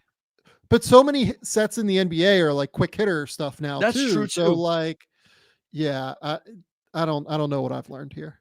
That's what we learned though. There is no correlation. That it's just a random. Like the teams that we initially thought would be more pass heavy are not as pass heavy. So We is named it 24 teams that have no isolation player are in the top though, right? So yeah, that's it. Yeah. The teams that we thought, because we went through and ripped off like 4 in a row at the front, right? Yeah. The teams that we thought passed a lot, like off the top of our heads, with like unselfish stars, like Jokic and Curry and Halliburton, like those teams are all there. That makes sense to me. It's the Tatums, it's the Trae Youngs, it's the SGAs. Okay. Yeah, maybe that's it. I don't fucking know. We need to end this. Andrew, tell the people where they can find what's going on with you. With me, you could find me on a social network somewhere that people want to go to, because I have no idea what the primary social networks are anymore, which allows me to plug. We are officially on Blue Sky or Blue Ski, whatever it's officially being called by NBA Twitter. Blue Ski. I have no idea. Is that what they're calling it? I have no idea. I'm deleting it if that's what people I have no call idea. It. That doesn't. I don't like. It's all one word. Technically, it's one word. It's Blue Ski. Okay.